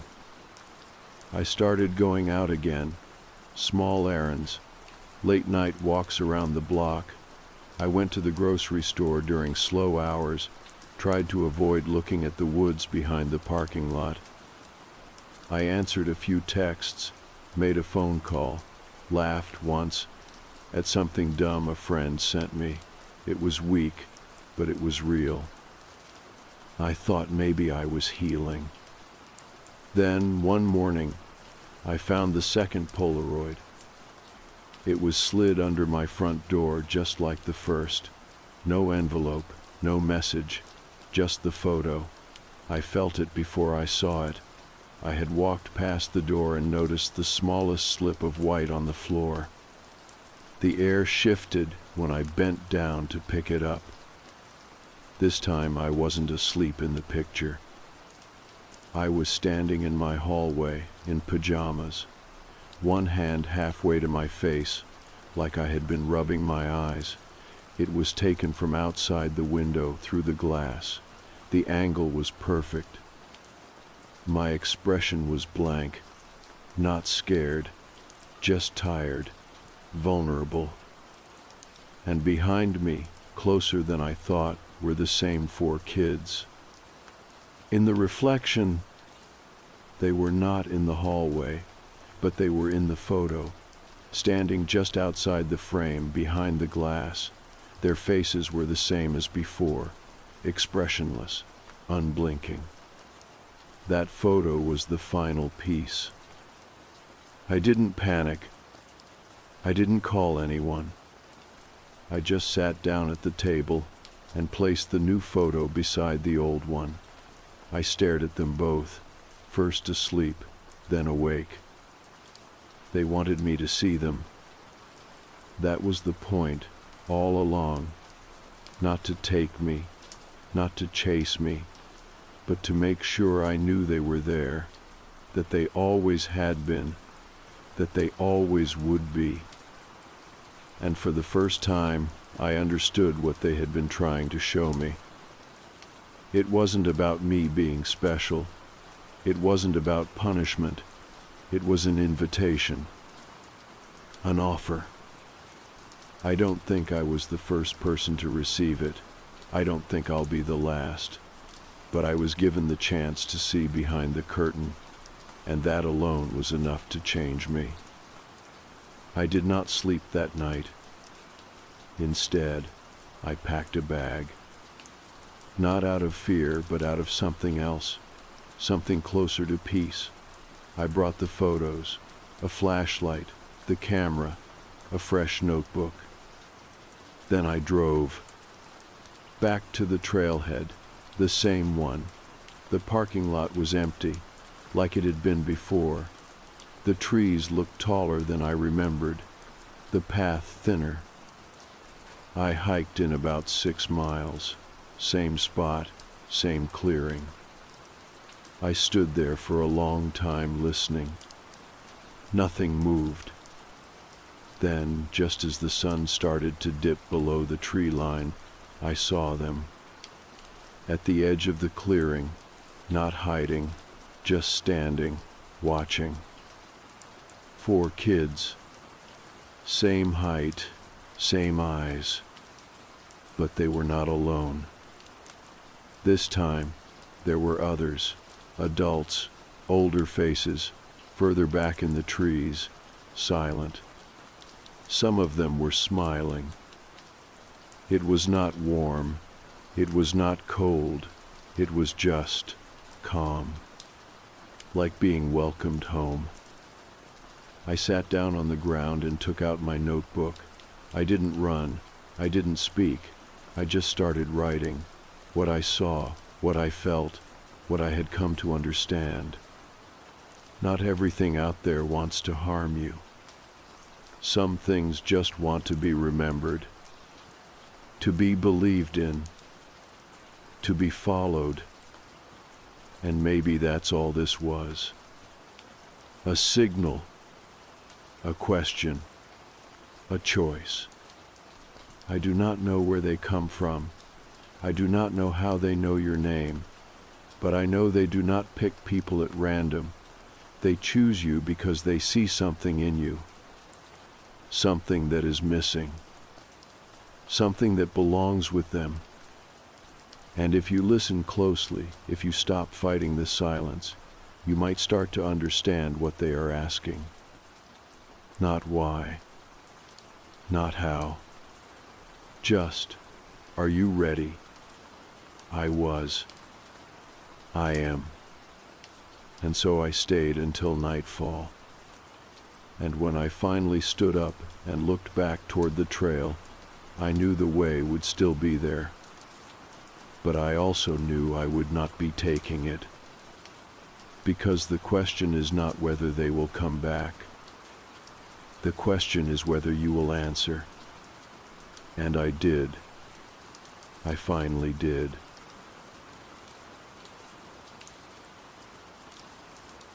I worked the night shift at a 24-hour laundromat in Portland.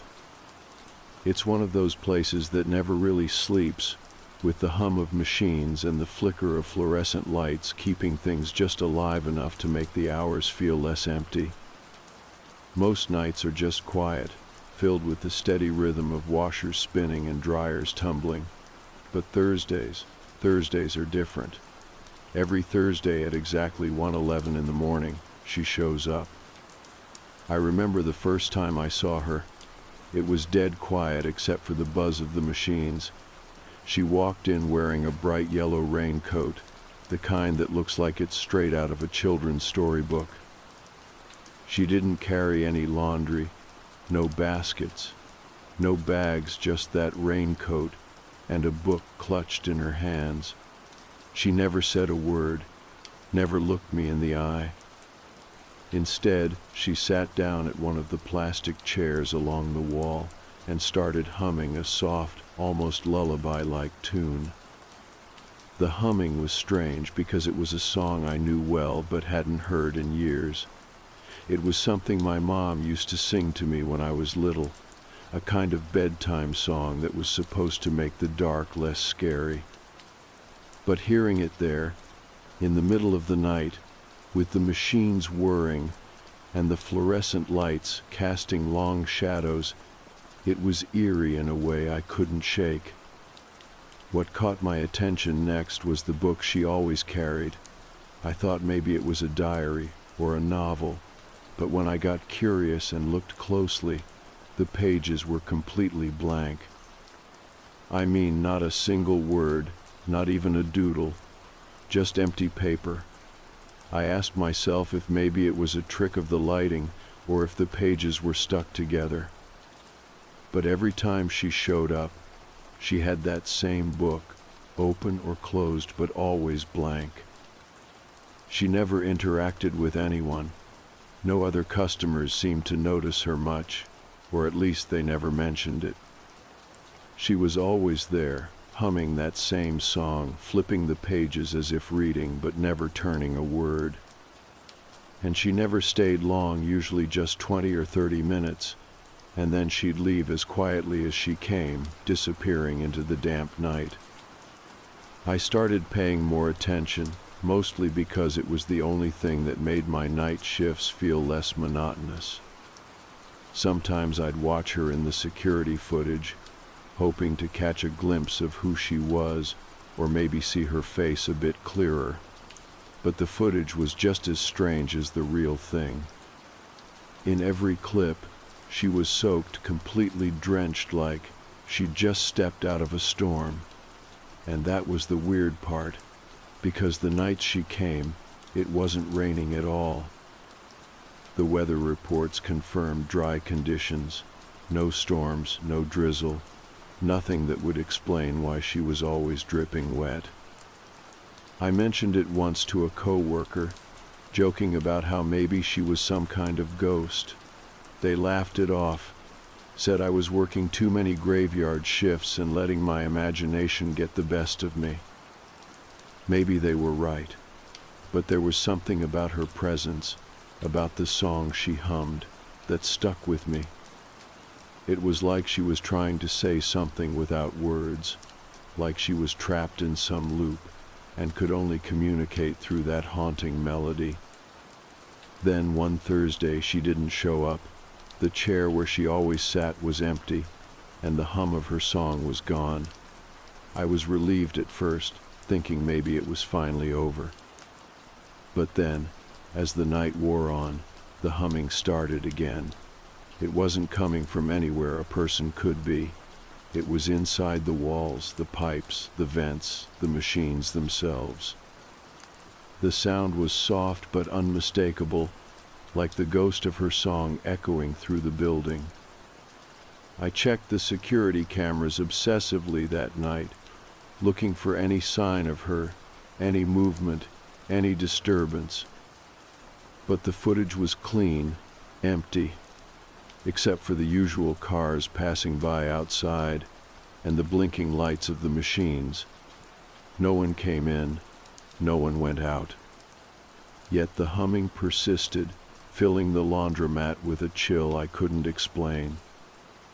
I almost didn't want to believe what I was hearing. Maybe it was just the hum of the machines playing tricks on my ears. Maybe the loneliness of the graveyard shift was making me hear things that weren't there. But no matter how hard I tried to convince myself that lullaby my childhood, lullaby kept floating through the air, soft and steady, like a beacon in the dark. The mystery of the girl in the yellow raincoat stayed with me long after that night. I kept wondering who she was, why she came every Thursday, why she carried a blank book, and why the humming had taken over when she was gone. Was she a spirit tied to some forgotten tragedy? An urban legend come to life? Or was it all in my head, a trick of exhaustion and loneliness? Whatever the answer was, I knew one thing for sure. The laundromat wasn't just a place to wash clothes anymore. It was a place where the past lingered, where the quiet hum of machines mixed with the soft song of a girl who never really left. And every Thursday, I still find myself waiting for her to walk through the door, raincoat dripping, book in hand, humming that lullaby that never fades. The nights after she stopped showing up were the hardest. The laundromat felt hollow without her presence. I kept expecting to see her yellow raincoat glistening under the flickering fluorescent lights, but the chair she always sat in remained empty. It was strange how quickly her absence turned the place colder, as if her ghost still lingered, refusing to leave. Then, the humming started soft, distant at first, like a fading memory, but it quickly grew louder, filling every corner of the building. The sound wasn't coming from any machine or vent, but seemed to crawl beneath the walls and settle into the very floorboards. It was the same lullaby she always hummed, the one I remembered from my childhood, but distorted, echoing as if trapped inside the building itself. At first, I thought I was imagining things. The night shifts made the hours drag, and loneliness warps the mind. I tried to rationalize the humming as just the machines working in a strange rhythm, or the building settling after the cold day. But the sound was too deliberate, too melodic to be just noise.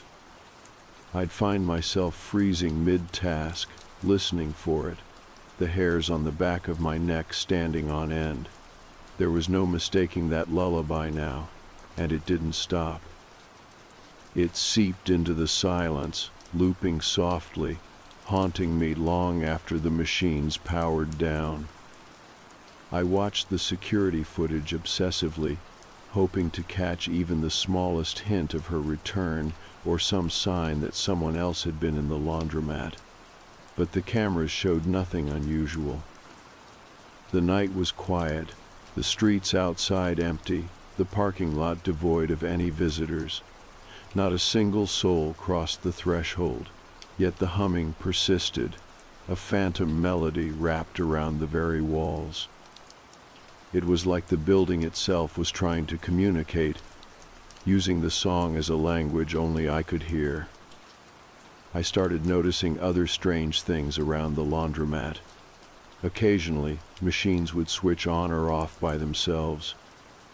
The washers sometimes stopped mid-cycle, or the dryers would whir at odd intervals without a coin inserted. Once, I found a single yellow raindrop-shaped sticker stuck to a dryer door. It wasn't mine, and no one else worked those shifts. The place felt alive in a way I had never felt before, like it was breathing beneath the surface.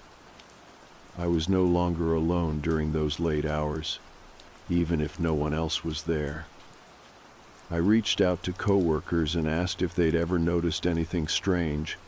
Most of them brushed it off, chalking it up to overwork or a tired mind.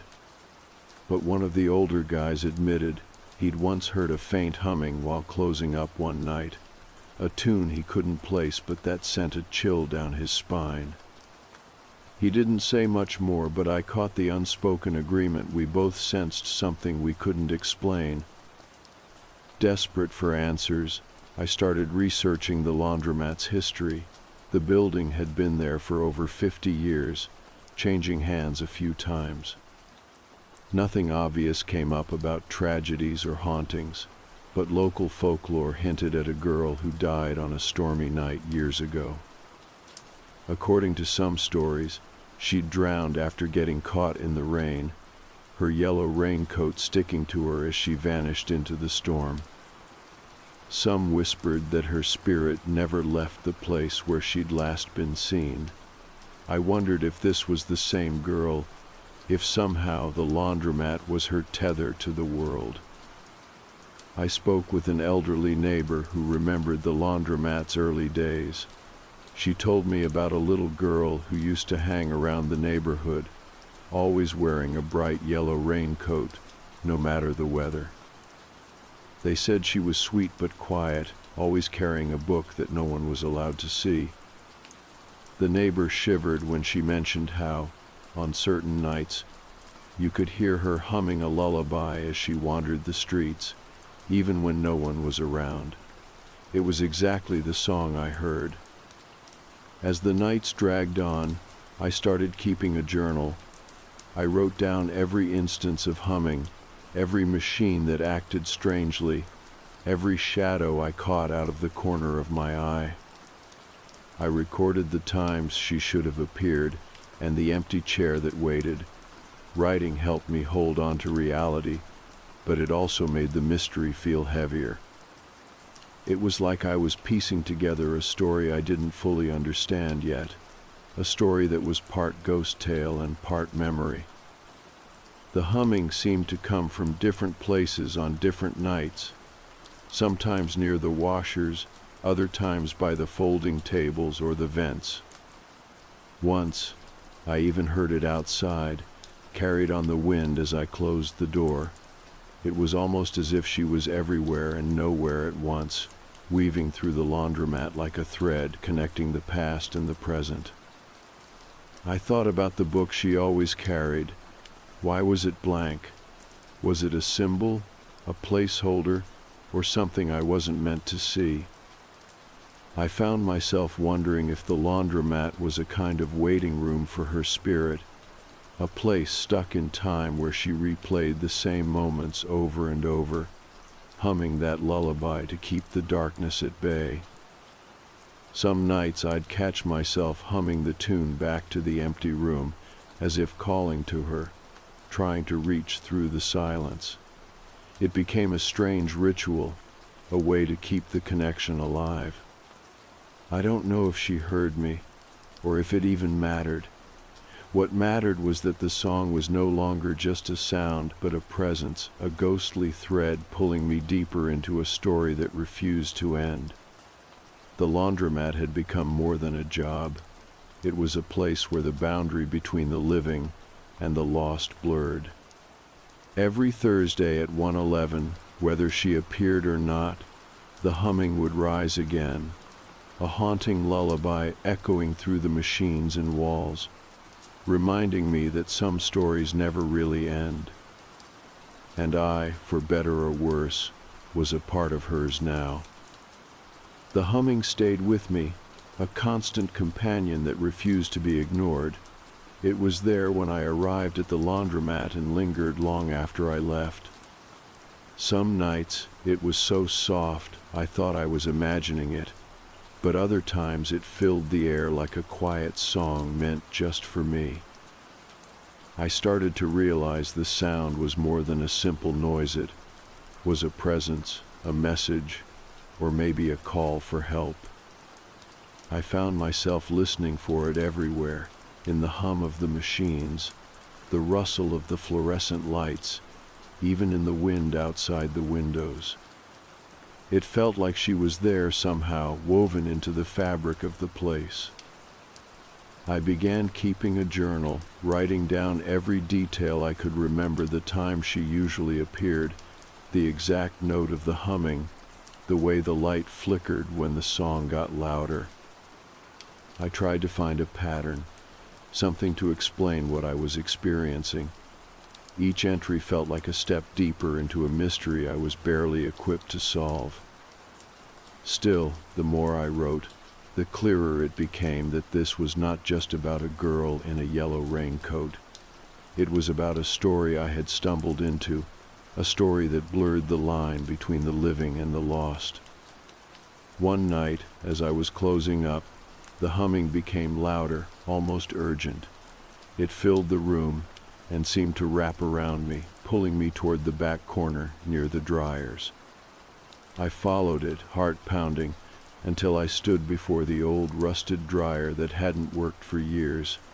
The humming faded the moment I reached out to touch it. I pulled the door open, half expecting to find something inside, but it was empty, except for a small puddle of water that hadn't been there before. The cold wetness seeped through my fingers, and I shivered. I took that moment as a sign.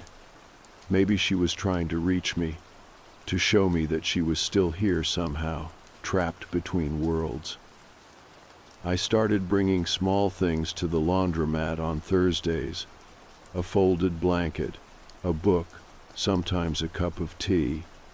It felt silly, but I hoped that if she was watching, she might know I was trying to help.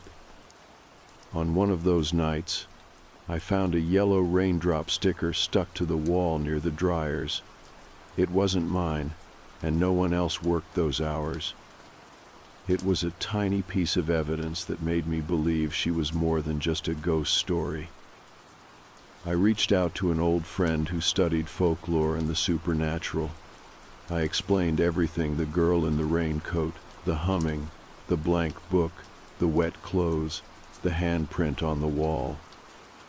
She listened patiently, and then told me about spirits tied to places of transition, especially spots where people had experienced sudden or tragic deaths. According to her, these spirits sometimes replay moments from their lives, trapped in a loop until someone helps them move on. She said the humming could be a way to communicate, a bridge between the past and present. The idea both comforted and terrified me. If she was stuck, if she was trying to tell me something, what could I do? Could I really help her, or was I just inviting more shadows into my life? I wondered if the laundromat was a kind of purgatory for her, a place where time stood still and the rain never stopped falling. The thought made me feel closer to her, but also more alone. On one particularly cold night, I noticed something new on the security footage. For a brief moment, the yellow raincoat appeared, flickering like a flame in the dark near the entrance. It was so faint and fleeting that I almost missed it. The camera showed no one else entering or leaving. I rewound and watched the clip again and again, my heart racing. She was there, or at least something wearing her raincoat. It was a silent confirmation that she hadn't left, that she was still bound to the laundromat, waiting for something or someone. I tried to talk to other night shift workers, but most just laughed nervously or said they didn't want to believe in ghosts. Some shared their own stories of strange noises or flickering lights, but no one had seen her or heard the humming the way I did. It was like the laundromat was a secret world only I was part of, a place where reality bent and the past whispered in melodies. The nights grew colder as winter approached, and the humming became a fixture of my routine. I found myself humming back, a soft echo in the silence, hoping to connect across the divide. I imagined her sitting there, reading the blank pages of her book, waiting for the rain to stop, or for someone to understand her story. I wondered about the night she first appeared, what had led her there in that yellow raincoat, soaked to the bone. Was she lost, searching for something or someone? Did the song she hummed mean more than I could grasp? I thought about the people who had passed through the laundromat over the years, how many of their stories had been forgotten, swallowed by time like her. One night, as the humming swelled around me, I felt a sudden warmth, a soft, glowing light near the folding tables. I turned toward it and saw, for a brief second, a silhouette in the yellow raincoat standing in the corner. She looked at me with eyes full of sadness and hope, a silent plea to remember her. Then she was gone, leaving behind only the lingering melody of her lullaby. The laundromat had become more than a place to wash clothes. It was a threshold, a bridge between worlds where the past met the present in whispers and songs. And every Thursday at 1:11 in the morning, I still wait for her to walk through the door, raincoat dripping, book in hand, humming that lullaby that never fades. The deeper I got into the mystery, the more the laundromat felt less like a place I worked, and more like a threshold to something I could not fully understand. Each Thursday, I found myself waiting for the moment she would appear, the moment when the yellow raincoat would materialize through the door, and the humming would start again.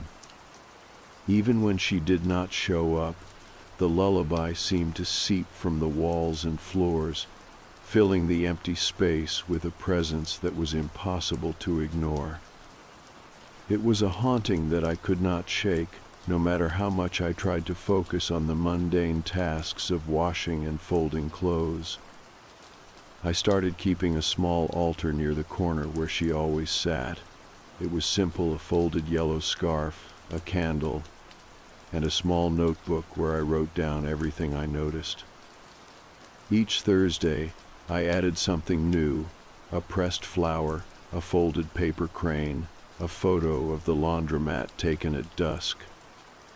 It felt silly to some, but for me, it was a way to connect, a gesture of hope that maybe she could feel it.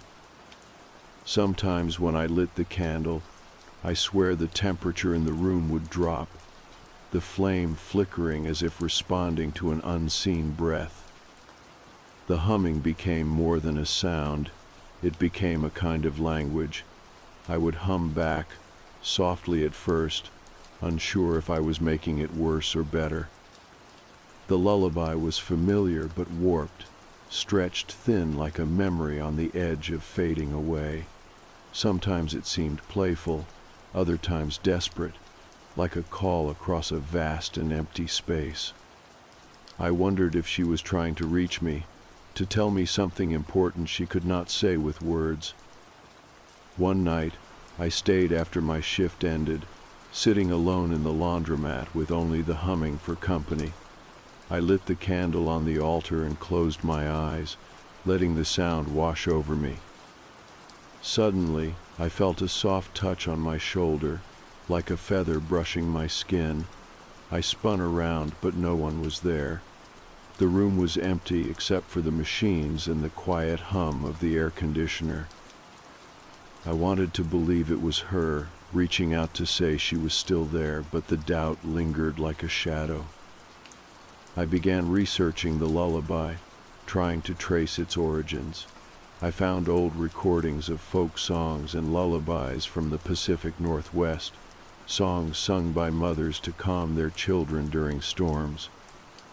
The melody was similar, but never quite the same, as if it had been twisted through time and memory. It made me think about the stories the laundromat held, stories of people who had passed through, lives touched by loss and hope. Maybe she was one of those stories, a memory trapped in the rhythm of the machines. As the seasons changed and the nights grew longer, the laundromat took on a new kind of life. I started seeing other things, faint footprints appearing on the wet floor near the entrance, the sound of small footsteps echoing in the empty aisles. Once, I found a yellow glove folded neatly on a folding table, its partner nowhere to be found. These small details felt like breadcrumbs, clues left behind by someone or something that wanted to be remembered. The community around the laundromat began to whisper too. Some of the regular night workers talked about the girl in the raincoat, about the humming that haunted the walls. They shared stories of strange sightings and unexplained chills. A few even said they had heard the lullaby softly while doing laundry alone late at night. It was becoming a shared experience, a local legend born from the fabric of the place. One elderly man who frequented the laundromat told me about a stormy night decades ago when a young girl had disappeared near the river that ran behind the building. He said she was last seen wearing a yellow raincoat, carrying a book, and humming a lullaby that chilled everyone who heard it. The story matched perfectly, but no one had ever found a trace of her. The man's voice was heavy with sadness as he told me, and I felt the weight of that night pressing down on the laundromat like a wound that never healed. I started to wonder if the laundromat was a kind of crossroads, a place where the living and the lost met. The humming was more than a ghostly sound. It was a thread connecting past and present, a reminder that some stories never really end. I thought about the girl, about what she might want or need. Was she trapped in a loop, replaying the moments before her disappearance, or was she waiting for someone to help her find peace? The more I thought about it, the more I realized that the laundromat wasn't just a place for cleaning clothes. It was a space filled with memories, echoes of lives touched by time and tragedy. The yellow raincoat, the blank book, the humming lullaby, they were all pieces of a puzzle I was slowly learning to see. And even though I couldn't fully understand the story, I felt honored to be a part of it. On a cold, rainy Thursday, the laundromat was quieter than usual. The rain tapped steadily against the windows, and the machines hummed softly. I sat by the altar and lit the candle, watching as the flame flickered and danced. For a moment, I thought I saw a flash of yellow in the corner of my eye, a shimmer like a raindrop catching the light. I turned quickly, but the room was empty. Then the humming began again, gentle and steady, weaving through the air like a soft embrace. I closed my eyes and listened, feeling a strange calm wash over me. It was as if the laundromat was breathing, alive with the memory of the girl who never left. The lullaby was no longer just a song, it was a promise, a connection that reached beyond time and space. And in that moment, I knew she was still here, not as a ghost to fear, but as a presence to remember. The laundromat was her home now, a place where the rain never stopped and the song never ended. And I, for better or worse, was its keeper. The weeks after that rainy Thursday felt different. The laundromat, once just a place to pass the night and wash clothes, had become a place full of stories, echoes, and questions that I could not ignore. The humming lullaby continued, sometimes barely audible, other times filling the entire room with its strange, gentle melody. It was like the song carried the weight of years, a story of loss and longing that I was slowly learning to understand. I found myself drawn deeper into the mystery of the girl in the yellow raincoat. I searched for old news articles, spoke with longtime residents, and scoured archives, hoping to find more clues about her life and disappearance. The stories I uncovered were heartbreaking, She was a child who had vanished on a stormy night many years ago, a girl who loved to read and spent her days wandering near the river behind the laundromat. No one had ever found her, and her memory lived on in whispered stories and a few faded photographs tucked away in old family albums. Sometimes I imagined her sitting in the laundromat, turning the blank pages of her book and humming that haunting lullaby. I thought about how lonely she must have been, waiting for someone to notice, to listen, to understand. The laundromat became a kind of shrine to her memory, a place where she was not forgotten but remembered and cared for.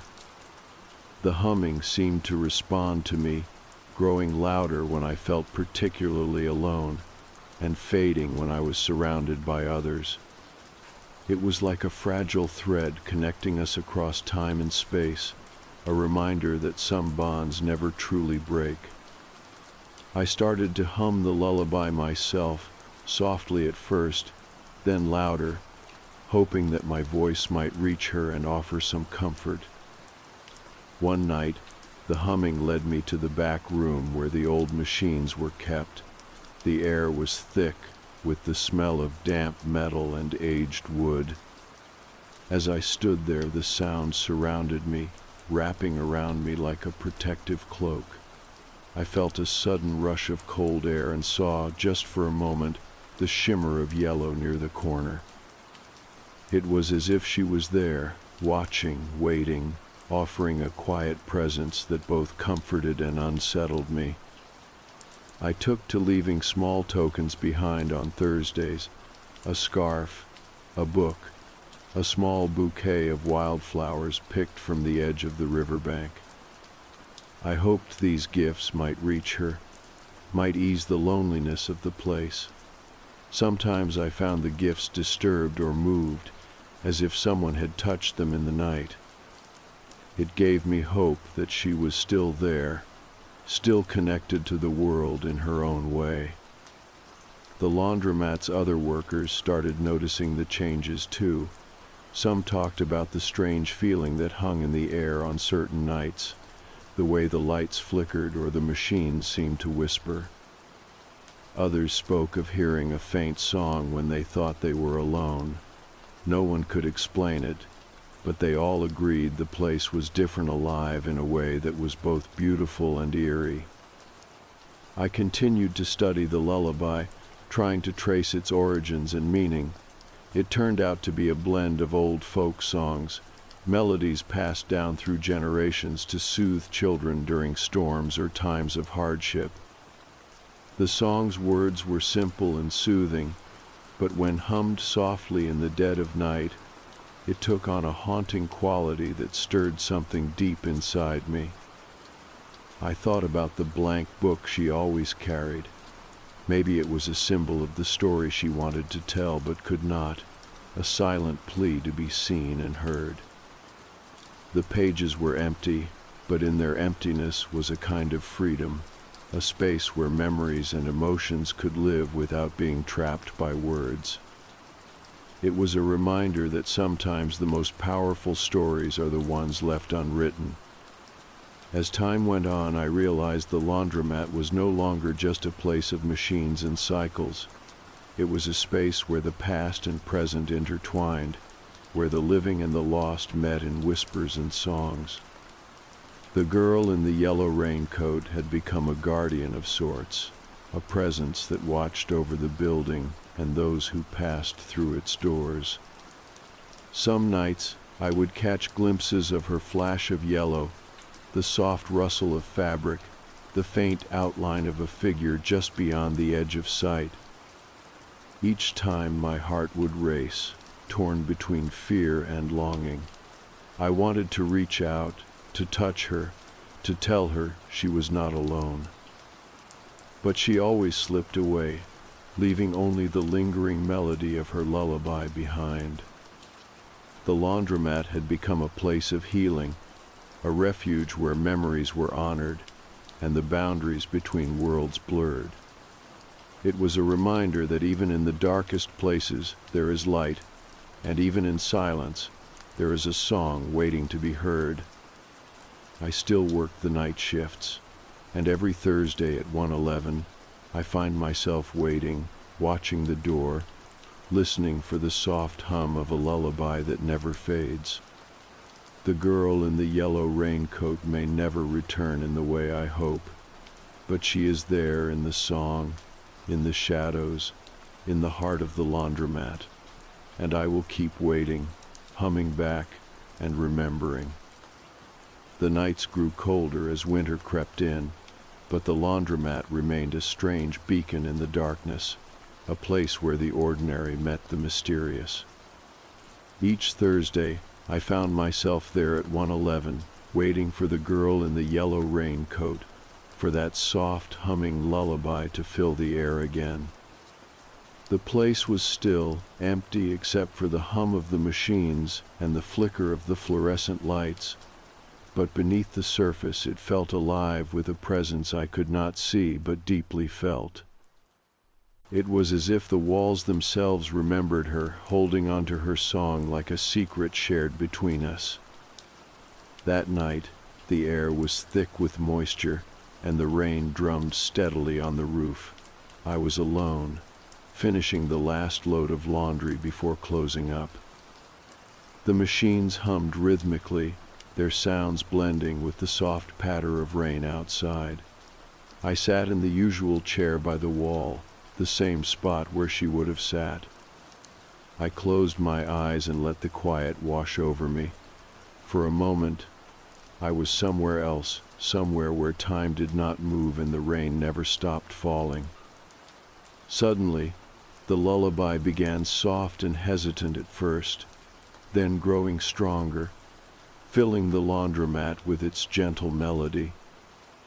I opened my eyes and saw her just a flicker at first, a shimmer of yellow in the corner of the room. The girl in the yellow raincoat was there, standing near the entrance, her figure translucent and glowing softly in the dim light. She held the blank book in her hands, turning the pages slowly, as if searching for something she could not find. I wanted to reach out to her, to tell her that she was not alone, that I had been waiting all this time, but my feet felt rooted to the floor, and my voice caught in my throat. She looked up, and though her face was blurred and ethereal, I felt her eyes meet mine full of sadness, hope, and something I could not quite understand. The humming grew louder, surrounding us both in a cocoon of sound and light. Then, without warning, the figure moved closer, reaching out a hand that shimmered like mist. I wanted to take it, to hold on and never let go, but the moment slipped away like water through my fingers. She smiled, a small, bittersweet smile, and the room seemed to sigh. The rain slowed, the machines quieted, and the glow faded until she was gone, leaving only the faintest trace of her lullaby hanging in the air. I sat there long after the last notes faded, the silence heavy but not empty. For the first time in months, I felt a sense of peace. It was not closure, not an end, but a beginning, a moment of connection across time and space that felt like a promise. The girl in the yellow raincoat was still here, still a part of the laundromat's story, and maybe, just maybe, waiting for someone to keep her memory alive. The next morning, I found something new on the folding table, a small folded paper crane made from yellow paper. It was delicate and perfect, and I knew it was from her. I placed it carefully on the altar I had made, alongside the scarf and the flowers. It was a sign, a message, a gift from the past that told me I was not alone in this. As winter turned to spring, the humming lullaby became a part of my life. It was no longer a haunting, but a reminder of the fragile beauty of memory and the enduring power of hope. I kept working the night shifts, always ready for the moment when the girl in the yellow raincoat would appear, carrying her blank book and humming her song. The laundromat became more than a place to wash clothes. It was a sanctuary for stories, a bridge between worlds, and a home for a song that would never end. And as long as I was there, I knew the girl in the yellow raincoat would never be forgotten.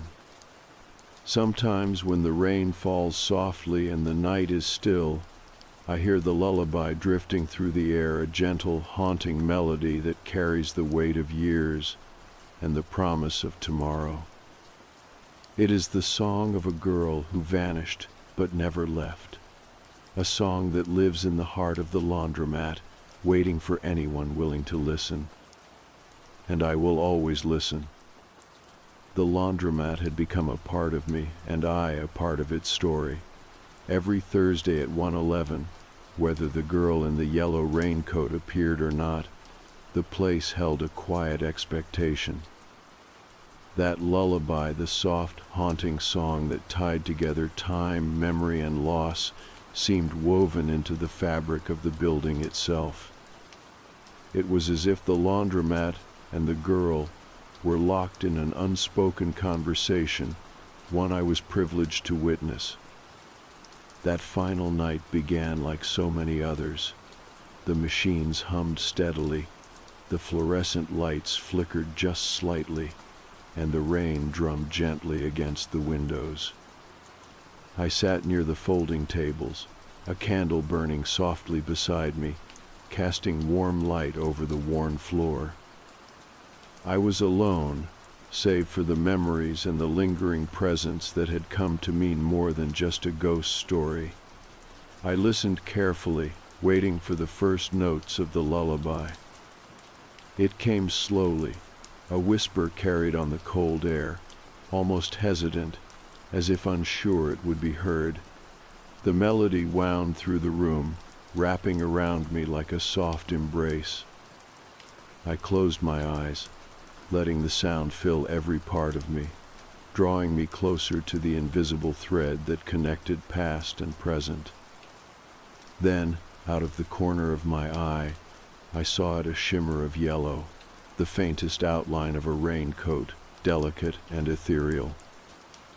The girl appeared, translucent but radiant, standing quietly near the entrance. She held the blank book in her hands, turning the empty pages slowly, her movements graceful and calm. I felt a rush of emotions, sorrow, hope, and something deeper I could not name. I stood up slowly, stepping toward her, feeling the floor beneath my feet and the candle's warmth in my hand. Our eyes met, though hers were hazy and shifting. There was a spark of recognition, a silent acknowledgement that we had been waiting for this moment. The humming grew louder, the lullaby rising to a gentle crescendo, filling the space between us. The girl reached out, and though her hand passed through mine like mist, I felt the weight of her presence, the gravity of her story. It was a story of loss, of loneliness, but also of love that transcended time and space. She was not trapped, but freed, no longer bound to the laundromat or the endless loop of the song. In her smile, there was peace, a release from the shadows that had followed her for so long.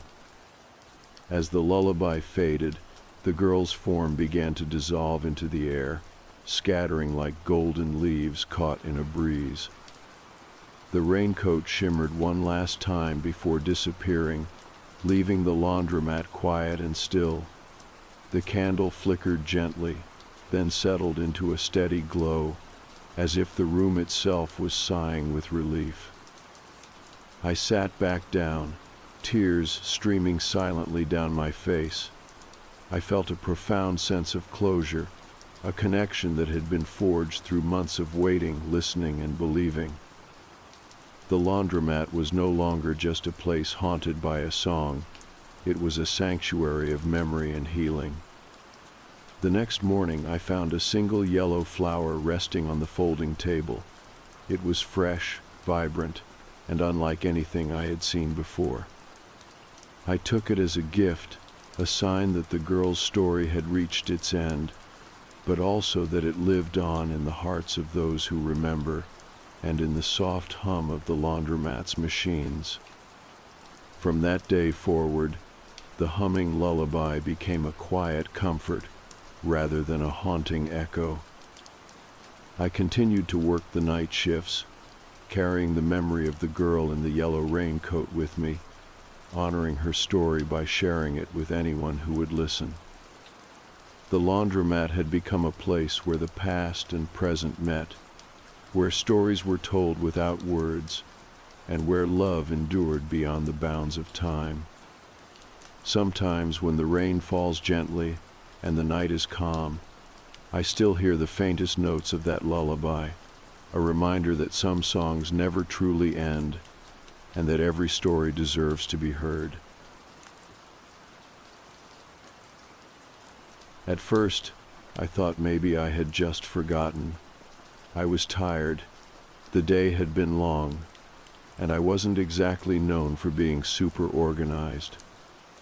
So when I came home and found all the mugs missing from the kitchen cabinet, I figured I must have packed them up at some point and just blanked on it. Or maybe I had set them somewhere weird while cleaning. That kind of thing happens, right? But then I found them in the bathroom.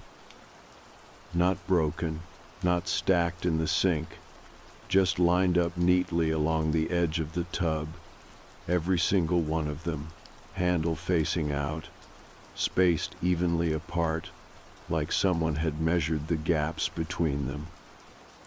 My favorite one, the one with the little chip near the rim, was upside down, not knocked over, placed that way.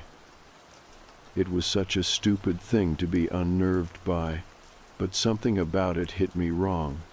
I stood there for a while, not touching anything, just staring at the arrangement. It felt intentional, like someone was trying to say something without using words. I did a full walkthrough of the house after that. Living room, fine. Bedroom, nothing out of place. Kitchen was weirdly spotless, which wasn't normal for me. I live alone and I'm not messy, but I'm not the kind of person who wipes down every surface before work. That day I had left a bowl in the sink. I was sure of it. It was gone. I checked the locks. Everything was still locked. Deadbolt was fine. Windows latched. Back door still had the security bar in place. I don't have any cameras, but I do have one of those smart sensors on the front door. It logs when the door opens and closes, even if you don't unlock it through the app. No entries while I was out. Not a single one. So either someone had a key and got in without leaving a trace, or I had finally lost it. I didn't report it. Not yet. I mean, what was I going to say?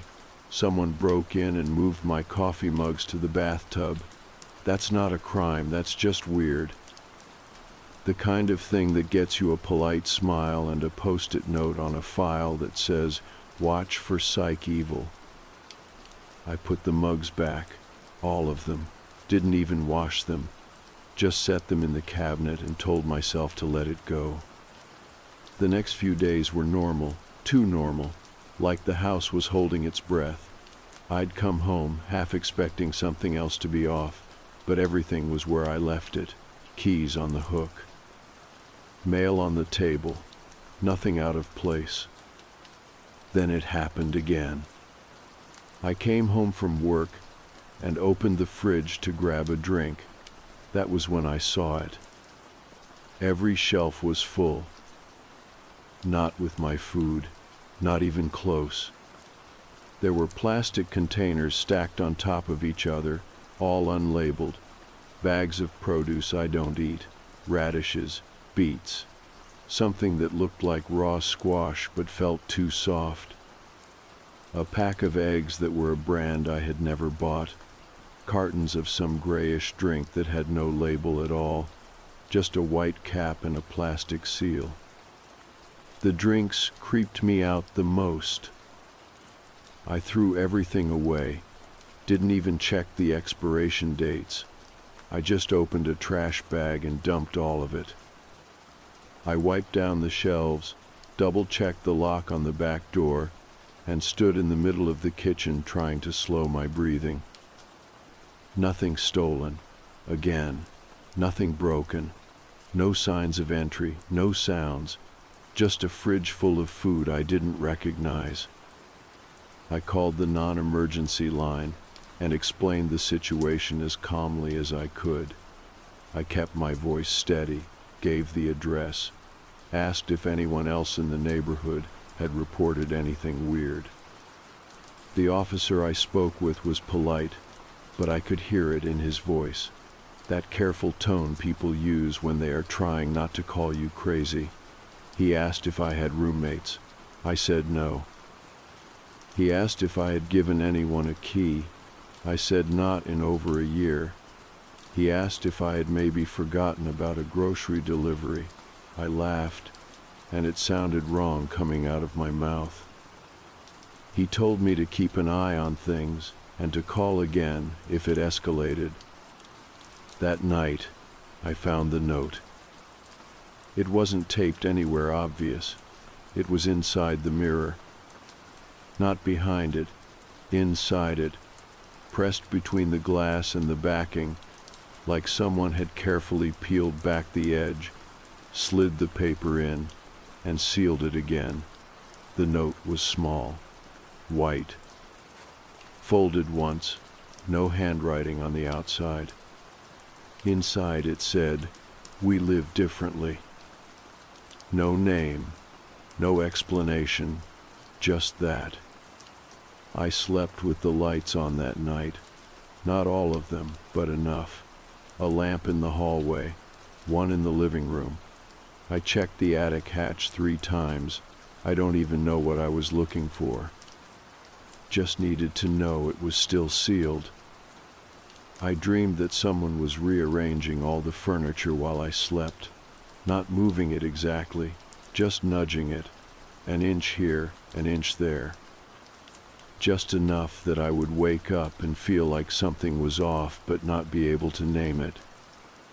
The next day, I bought a camera. Just one of those little motion-activated ones.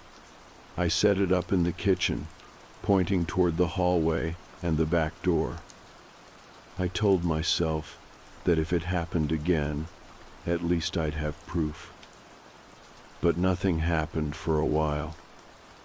No new notes, no weird food, no misplaced objects. Until the humming.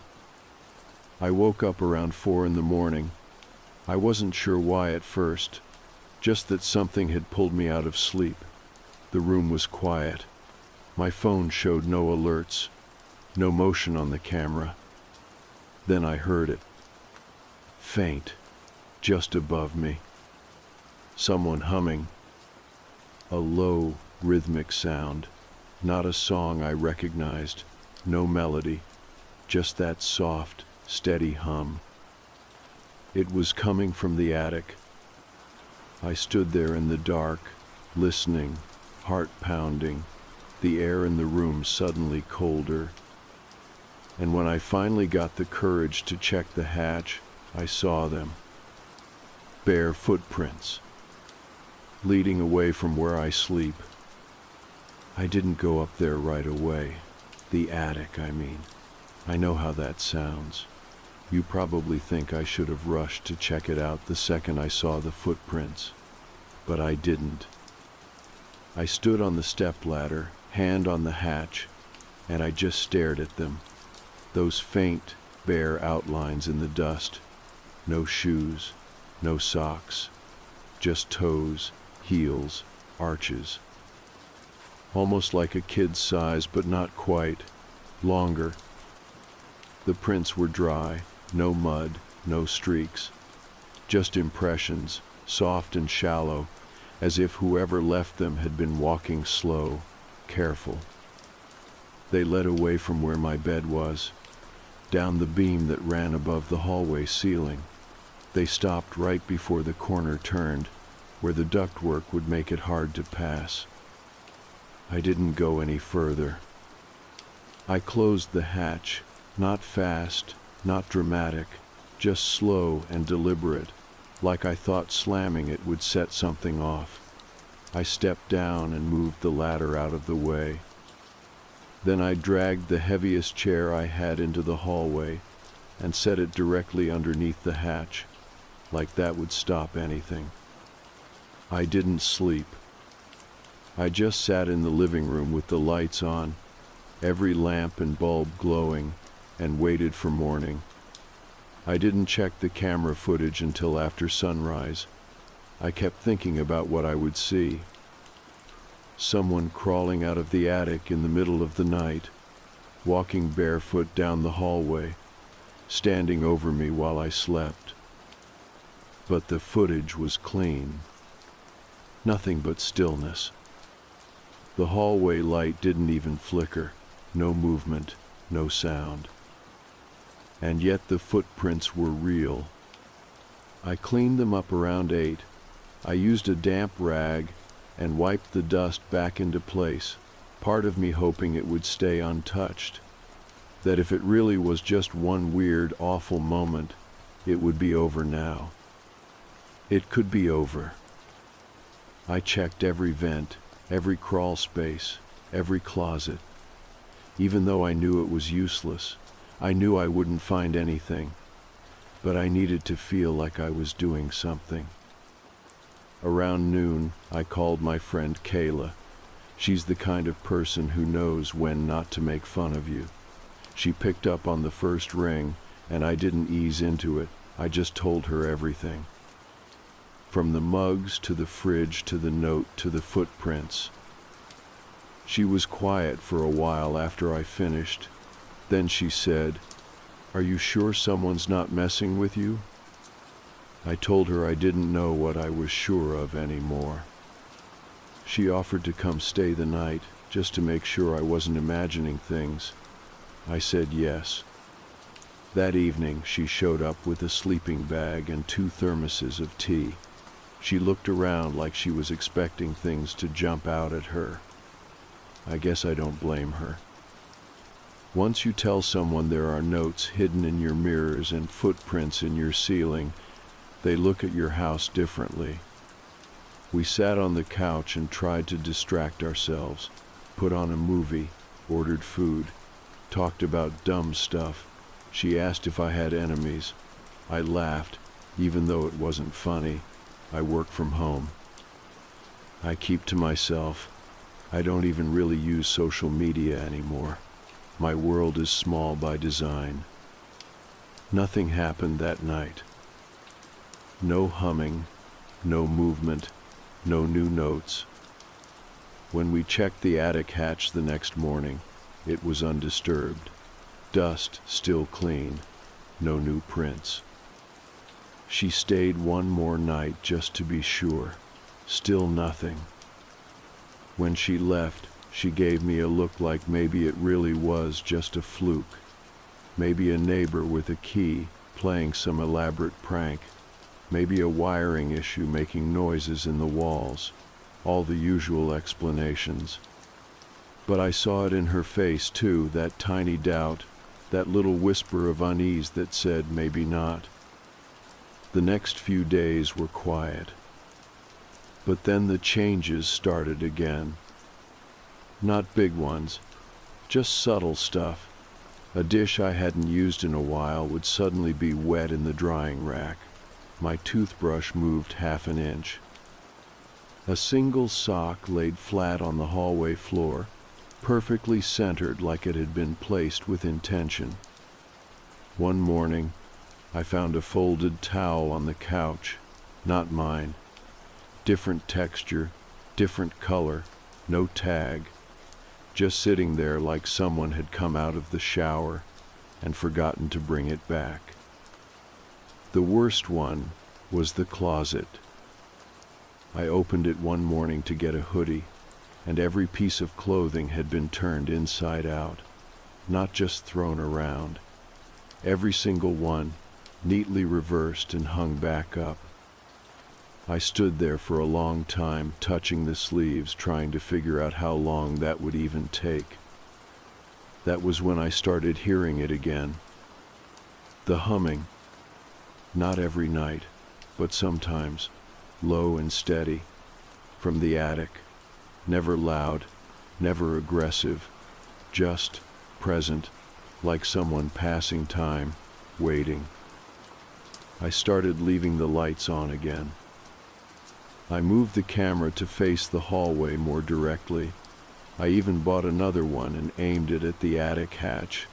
Nothing ever showed up. Just the faint hum picked up on the audio, so soft you almost had to boost the volume to catch it. I stopped calling the police. I knew what they would say.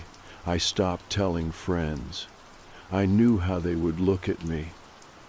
Instead, I did something I had not done in years. I went into the attic during the day. I pulled the ladder over, climbed up with a flashlight, and opened the hatch, slowly.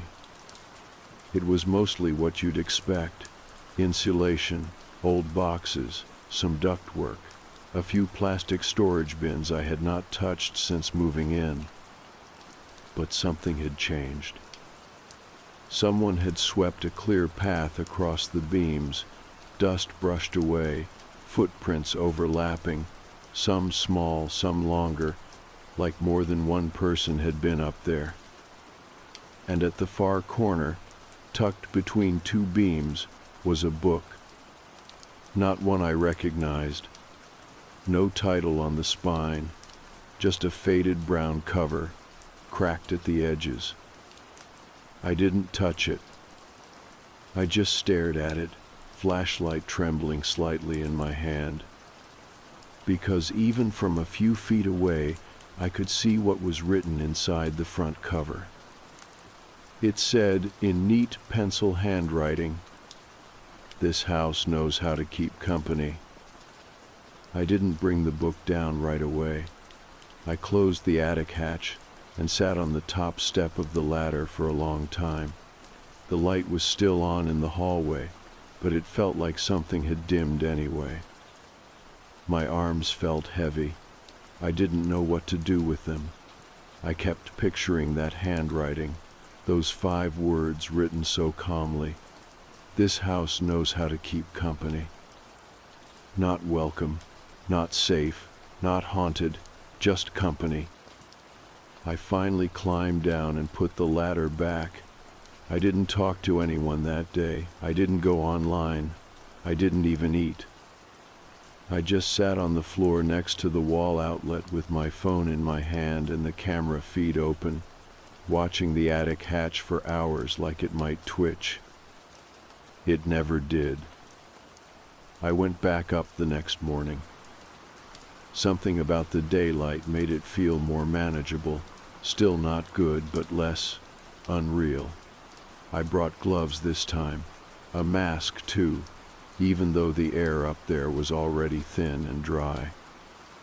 I crossed the beams slowly and picked up the book. It was heavier than I expected. The cover looked handmade, not like a journal you buy from a store, but something older. The leather was cracked, but not dusty. The pages were thick and yellowing. Someone had taken time with it. Like it mattered. The handwriting was all the same, page after page of it. Neat, small, penciled in, no names, no dates, just entries, thoughts, observations. Some were only a sentence. Others stretched across the entire page. The first few didn't make sense. The chair is too close to the window now. She liked the humming more when it was softer. The fridge accepted 4 new items today. That kind of thing. I thought maybe it was a diary at first, but it didn't read like one. It read like someone was keeping track of something, as if they were recording small shifts in the house itself. Almost like you would document the weather. Some of the entries were about me. I didn't see my name, but there were notes I recognized. He checks the attic, but never for long. He does not eat radishes. He throws them away. He pretends not to notice the mirror. That one stopped me. I read it 3 times. I had not told anyone about the mirror. Not the police, not Kayla. I hadn't even written it down. And yet there it was, in handwriting I had never seen before, in a book I didn't own, in a part of my house I had not touched in years. Whoever wrote this, they were watching me. Not just recently, for a while. I brought the book down after that. I kept it on the coffee table. I didn't hide it. I wanted to see it, to keep reminding myself it was real. Every time I passed it, I would flip to a random page and read something new. Some entries got more detailed. He stood in the living room for 11 minutes and 20 seconds without moving. She no longer enters the guest room. This may indicate memory returning. He dreams about the hallway, always the hallway. That last one wasn't about me. I don't have a guest room. I don't dream about the hallway, so that meant someone else had been here before. Someone else had walked this floor and been watched. Maybe more than one person. The idea didn't make me feel better. It made the silence feel heavier. I called Kayla again the next night. I told her about the book. She didn't laugh. She didn't even hesitate. She said, "Do you want me to come get you?" That surprised me. I expected her to talk me down, to reason with me. But she didn't. Her voice was serious. She sounded scared. I told her no. I said I needed to figure it out. I didn't want to leave and come back to find things even worse. That part was true, but what I didn't say was that I felt something now, a kind of pull, like the house had become a puzzle and I was starting to see the edges. I didn't want to walk away from that yet. I wanted to understand it, not solve it, just understand it. The humming returned 2 nights later. This time it was louder, not aggressive, but closer, clearer, like someone was walking just above the ceiling beams back and forth, letting the sound follow them. I didn't move. I stayed in bed and listened until I fell asleep. The next morning, there was another note. This one wasn't hidden. It was sitting on the kitchen counter, same handwriting, pencil on white paper. "You slept through the rearrangement. That's good." I checked everything, every room. Nothing looked out of place. Nothing moved. I even took pictures to compare angles. I couldn't find a single thing different. But then I opened the fridge. It was full again. Different food this time. Things I didn't recognize. A jar of something that looked like gray jam. A tray of eggs, but they were blue. A plastic bag with small round vegetables I had never seen in my life. I shut the door. That was when I realized what had changed. The kitchen floor was clean, too clean. I never mop at night, and yet it was spotless, like someone had wiped it down carefully. No streaks, no footprints. Except for one. A single bare footprint. Right in the middle of the tile, facing away from the fridge. I didn't touch it. Instead, I opened the book and flipped to the newest page. There was a fresh entry. Company can mean many things. I sat with that sentence for a long time, because I was starting to believe it. This wasn't a break-in. It wasn't a haunting. It wasn't even really about me. The house was doing something, or maybe letting something in, something that had been here longer than me, maybe longer than anyone. And it had decided that I was company now, whether I wanted to be or not. I started to feel like the house had moods. That probably sounds ridiculous. I know it does, but it was this subtle thing, this undercurrent I couldn't quite explain. Some mornings I would wake up and everything felt still, not peaceful, just flat. No sounds, no strange smells, no movement on the cameras, nothing. And then other days, there would be this charge in the air. Not cold, not warm, just heavy. Like walking into a room right after someone has left, and you can still feel their presence, even though it's empty. Those were the days something would be different. Not dramatic, not loud, just off. A drawer that opened half an inch, a shadow that didn't match the angle of the light. My own handwriting changed slightly in a sticky note I was sure I had written the night before. I started keeping notes of my own, not in the house book. I didn't trust that one.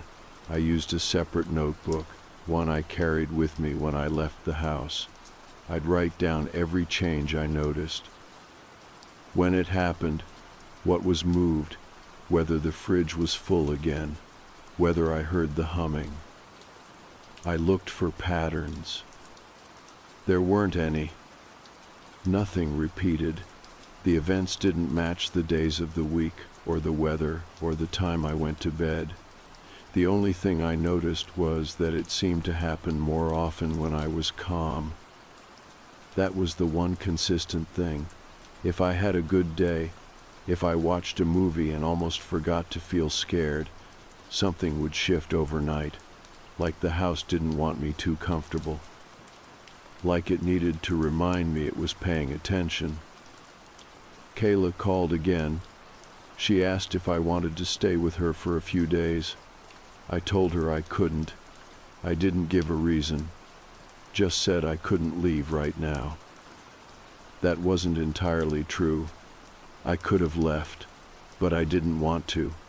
Not because I liked what was happening. I didn't. I was exhausted. My eyes were always red.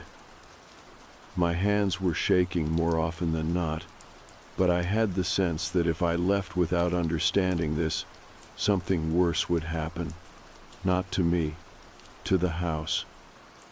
Like it needed me to stay balanced or grounded, like I was part of the structure now. One night, I heard something different, not the usual humming.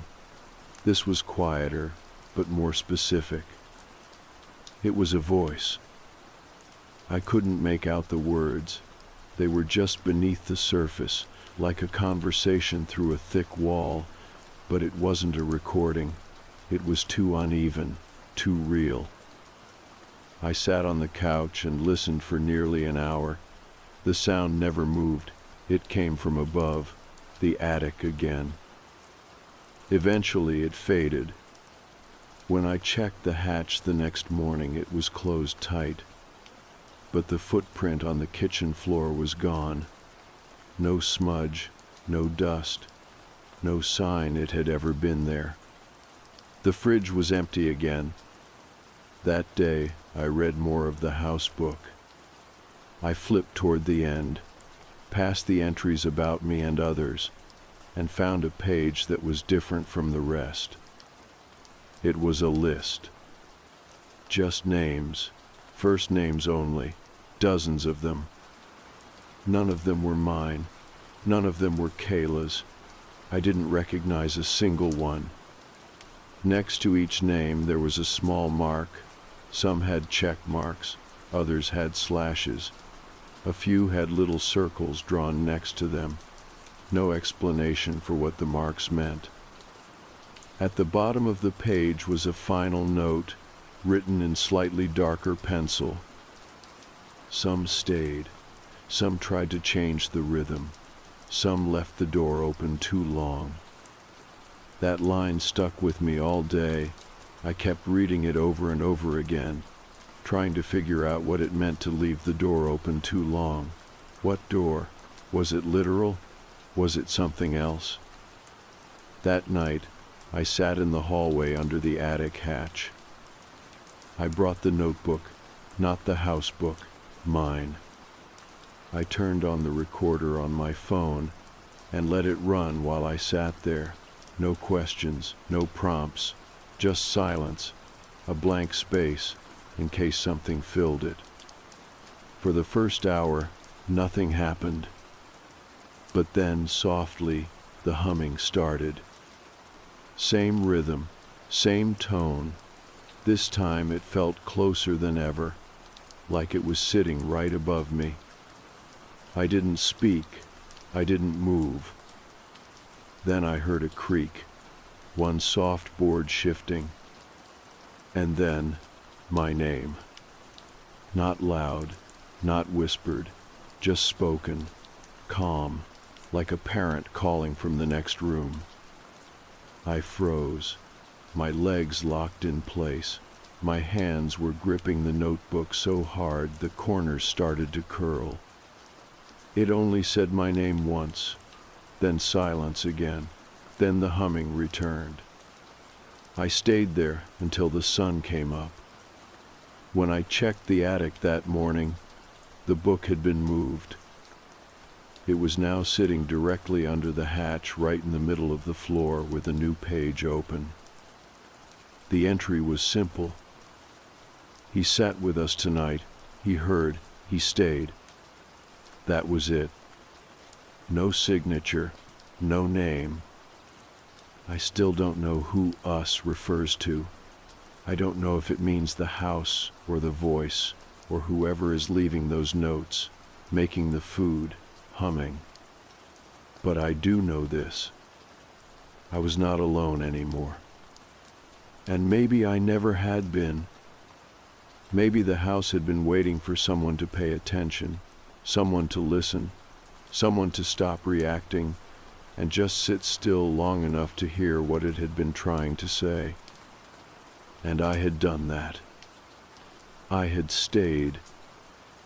The next morning, I stayed in bed longer than usual. I didn't want to get up. Not because I was afraid exactly. I just didn't want to find anything new.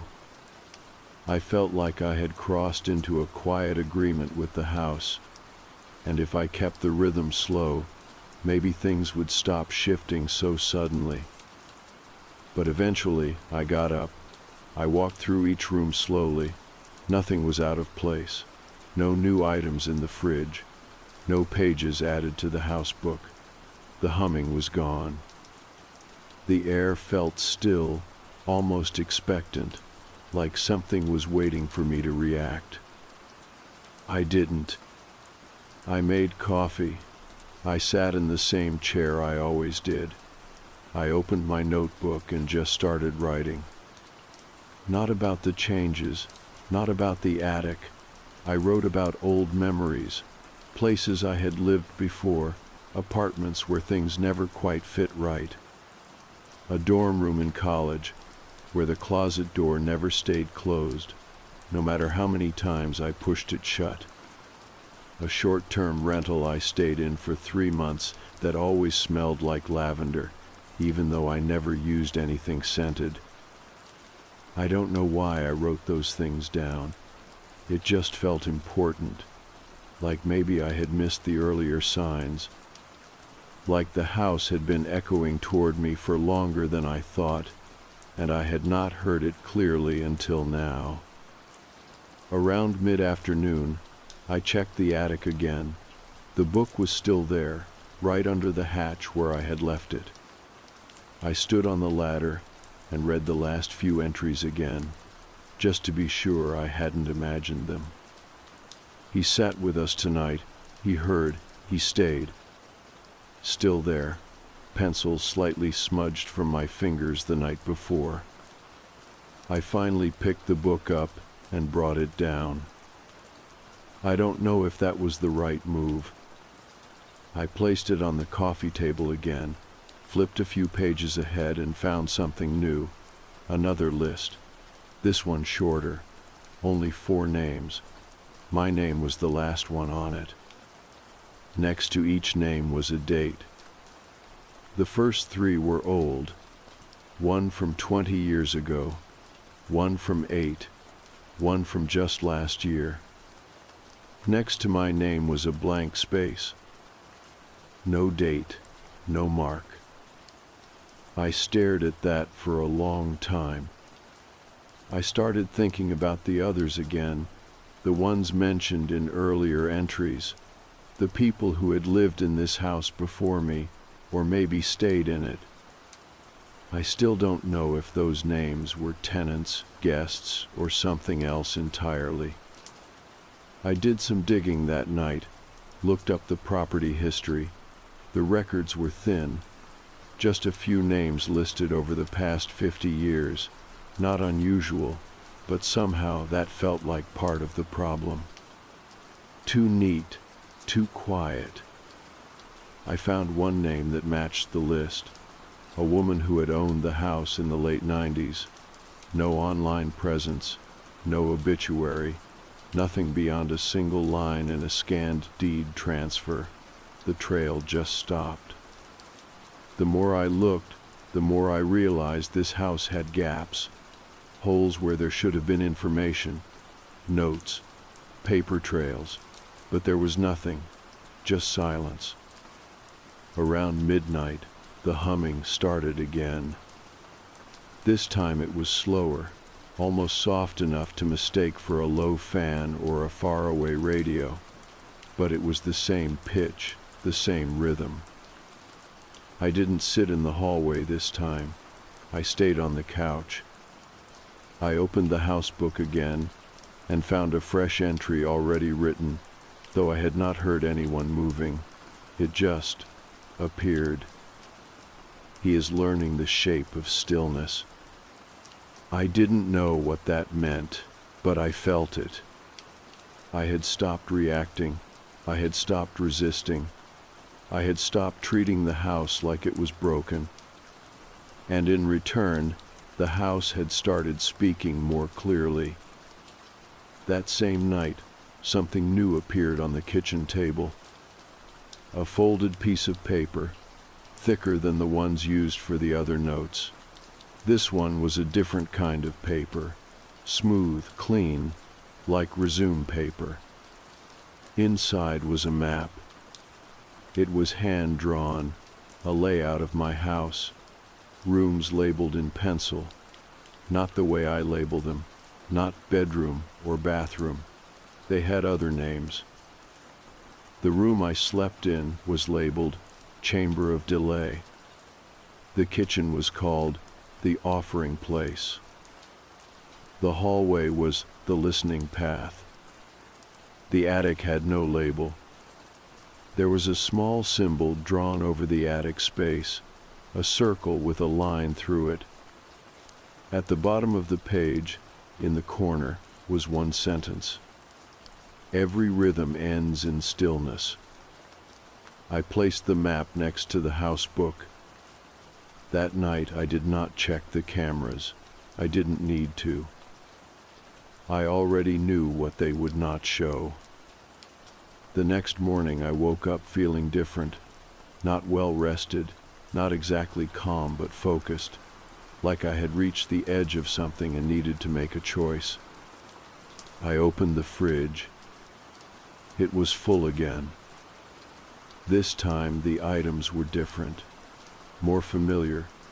Toasted bread slices wrapped in wax paper, a jar of peanut butter with my old brand from years ago, the one that had been discontinued, a small thermos of black coffee already warm to the touch.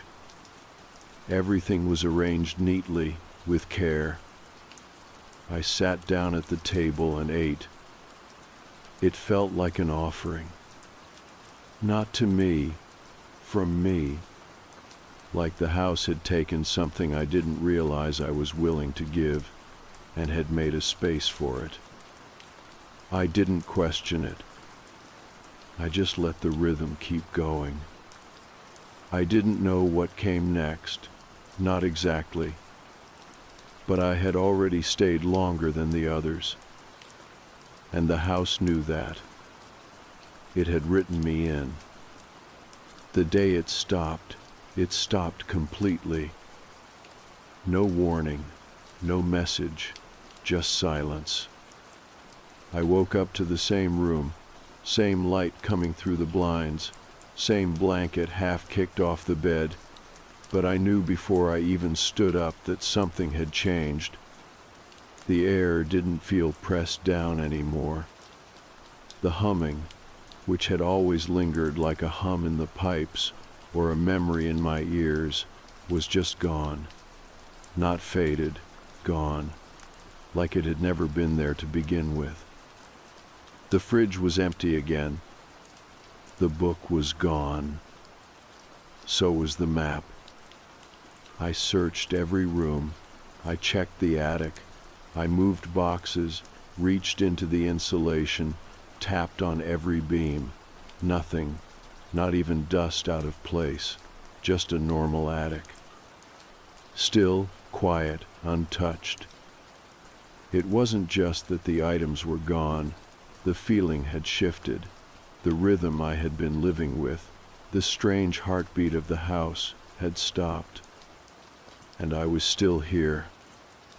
That was the strangest part. I had been half convinced this story would end with me disappearing, or going mad, or being absorbed into whatever force had been watching me. But instead, I was standing in my kitchen, fully awake, perfectly sane, and completely alone. I kept waiting for something to come back, a note, a voice, the creak of a board in the hallway. I even set the cameras up again, watched the feeds late at night, just in case something returned. But they stayed empty.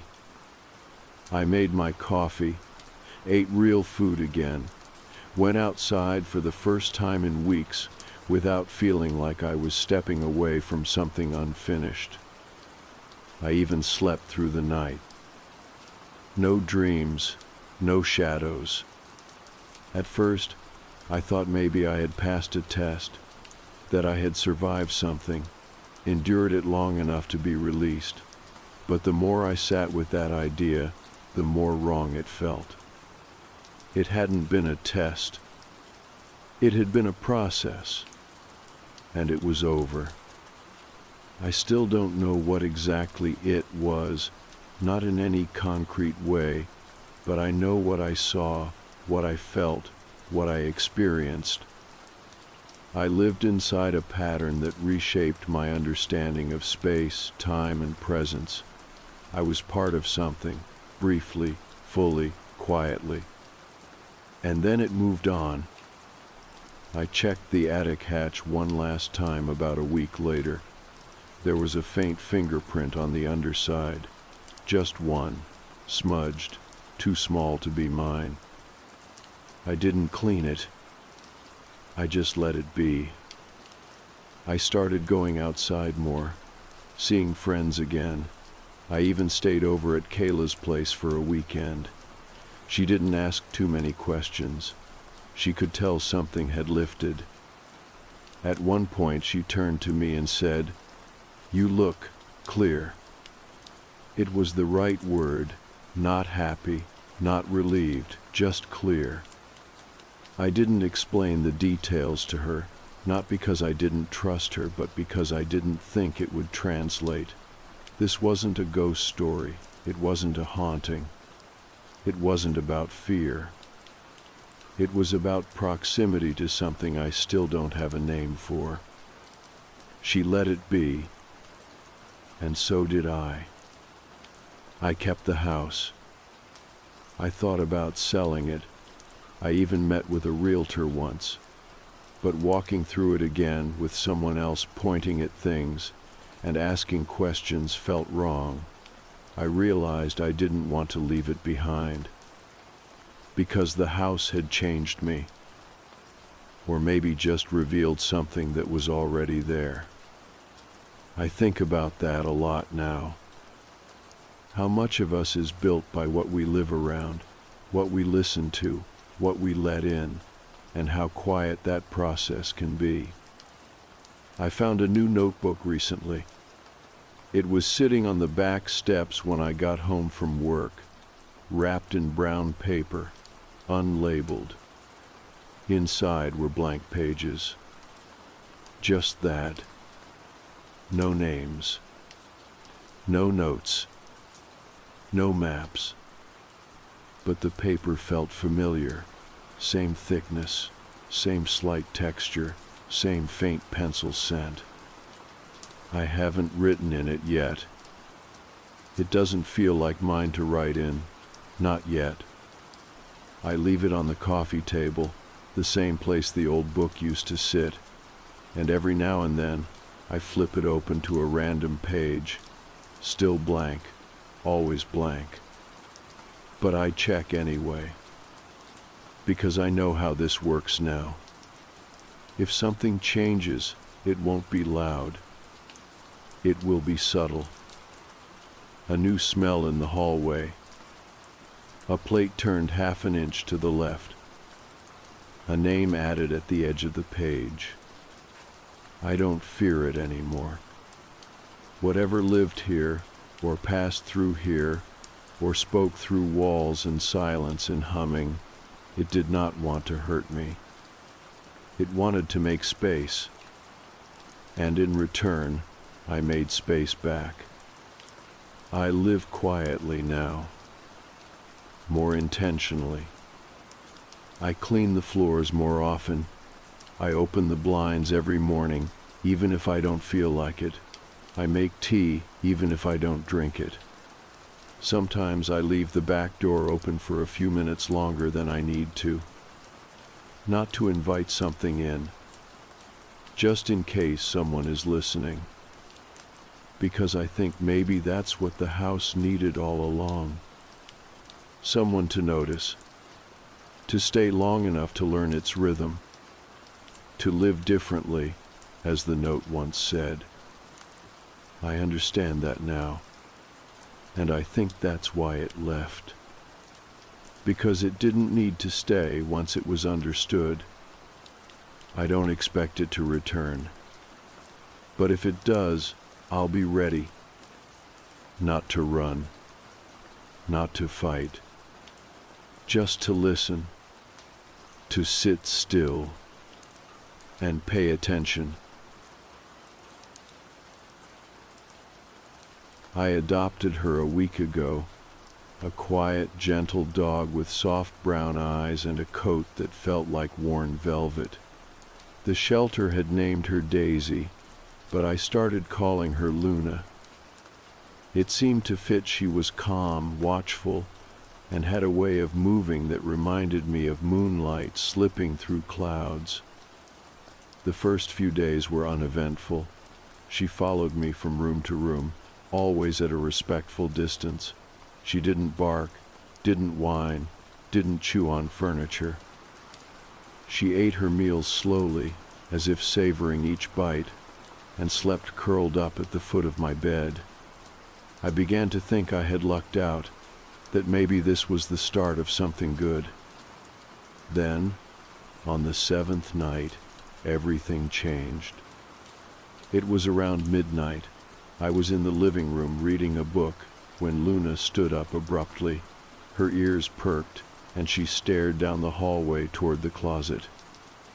At first, I thought she had heard something outside a car door, perhaps, or a raccoon rummaging through trash. But then she started to growl. It was a low, rumbling sound, one I hadn't heard from her before. Her body tensed, muscles coiled like springs, and her eyes never left the closet door. The growl grew louder, more insistent, and then she began to bark. Not the playful bark of a dog wanting attention, but a sharp, frantic barking that echoed through the apartment. I tried to calm her, speaking softly, reaching out to touch her, but she wouldn't budge. Her focus was absolute, her entire being directed at that door. And then she started to scream. I've never heard a dog make a sound like that. It was a high-pitched, keening wail that sent shivers down my spine. She lunged at the closet door, slamming her head against it with a sickening thud. Again and again, she threw herself at it, each impact more violent than the last. I rushed to her, trying to pull her away, but she was relentless. Blood began to smear the white paint of the door, and I could see a gash forming above her eye. Desperate, I flung the closet door open. There was nothing inside. Just coats, shoes, and a few boxes stacked neatly on the shelf. No intruder, no animal, nothing that could have provoked such a reaction. Luna stopped immediately. She stood there, panting, blood dripping from her forehead, and stared into the empty closet. Then she turned away, walked back to the living room, and lay down on the rug. She hasn't made a sound since. I've taken her to the vet. They stitched up the wound and gave me some painkillers for her. Physically, she's healing, but something in her has changed. She doesn't follow me anymore. She doesn't respond to her name. She just lies there, eyes open, staring at nothing.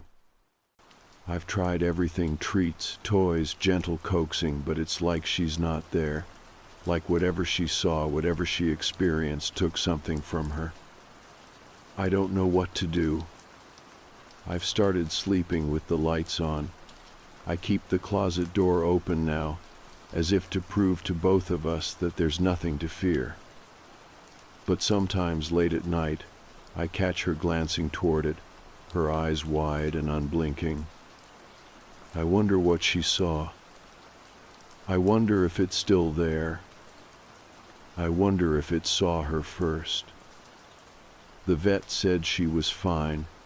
They checked her eyes, her hearing, her blood. Everything came back normal. The head injury wasn't serious, they said. A few stitches, some rest. She'd be back to herself in no time. But they didn't see her lying there, didn't see how quiet she had become. She didn't flinch when they poked around her face. She didn't whimper when they cleaned the wound, just stared past them, through them, like she wasn't fully in the room anymore. I brought her home and laid a blanket out near the heater, trying to make her comfortable. She didn't move. I brought her food in a ceramic bowl, the kind with rubber on the bottom so it wouldn't slide. She didn't touch it. I sat with her on the floor for what felt like hours, hand resting lightly on her side, hoping the contact would do something. But she didn't lean into it. She didn't pull away either. Just lay there, still breathing, still blinking, but blank. By the next day, she still hadn't barked, not even once. I tried to keep things normal. I worked from home that day, answered emails, sat on video calls, even made myself lunch like usual. Every so often I glanced over at her, half expecting her to be gone or to be standing in front of the closet again, but she never moved. That night, I couldn't sleep. The house was too quiet. There's a kind of silence that isn't peaceful. It's not restful or calm. It presses in on you, makes every little sound feel exaggerated. The soft tick of the thermostat, the wind brushing against the windows, the creak of wood settling in the walls, none of it loud, but all of it felt too sharp, like something was just under the surface, waiting. Around 2 a.m, I got out of bed and walked into the hallway. The closet door was open, still nothing inside, just the same jackets, the same shoes. I reached out and closed it slowly. Not sure why. Maybe part of me thought she'd respond. that the act of closing it would snap her out of whatever this was. Nothing happened. When I turned around, she was sitting up. She hadn't made a sound. I hadn't heard her pause, but she was there, just behind me, watching me. I knelt down, spoke her name quietly. Still no response. Her head was tilted slightly, like she was listening to something I couldn't hear. I didn't sleep the rest of the night. The next morning I tried to walk her. She wouldn't move past the front step. I had to carry her back inside. I called the vet again. They said it might be psychological. That shelter dogs sometimes carry trauma you won't see for weeks. That maybe something had triggered an old fear. But they didn't explain the barking, the screaming, the blood. They didn't explain the way she was watching the closet, or how she wouldn't even eat. That night, I moved her bed to my room. I didn't want her alone, and truthfully, I didn't want to be alone either. I left the closet door open again. I didn't trust it shut. At around 4 a.m, I heard something. Not barking, not scratching. A thud. I sat up immediately. She was no longer in her bed. I walked out into the hallway. The closet door was wide open. She was standing in front of it, her head turned toward the inside, not moving, just staring. I called her name, no reaction. I flipped on the hallway light and stepped closer. There was blood on the floor again, a small smear, just a few inches wide leading up to the closet.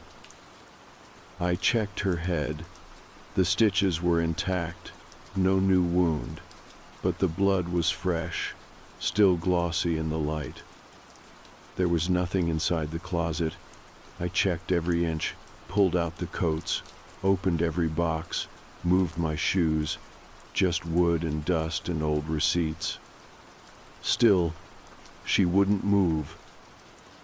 I picked her up, brought her back to my room, and closed the door. She lay back down, head resting on her paws, and stared at the wall. I didn't sleep. The next day I put a chair in front of the closet door. It wasn't locked, just shut, but the chair made me feel like I was doing something, like I had control over the situation, like I was keeping something out, or in. The blood was gone in the morning. Not dried, not smeared, gone, like it had never been there. I don't know what's happening. I've started leaving my lights on again.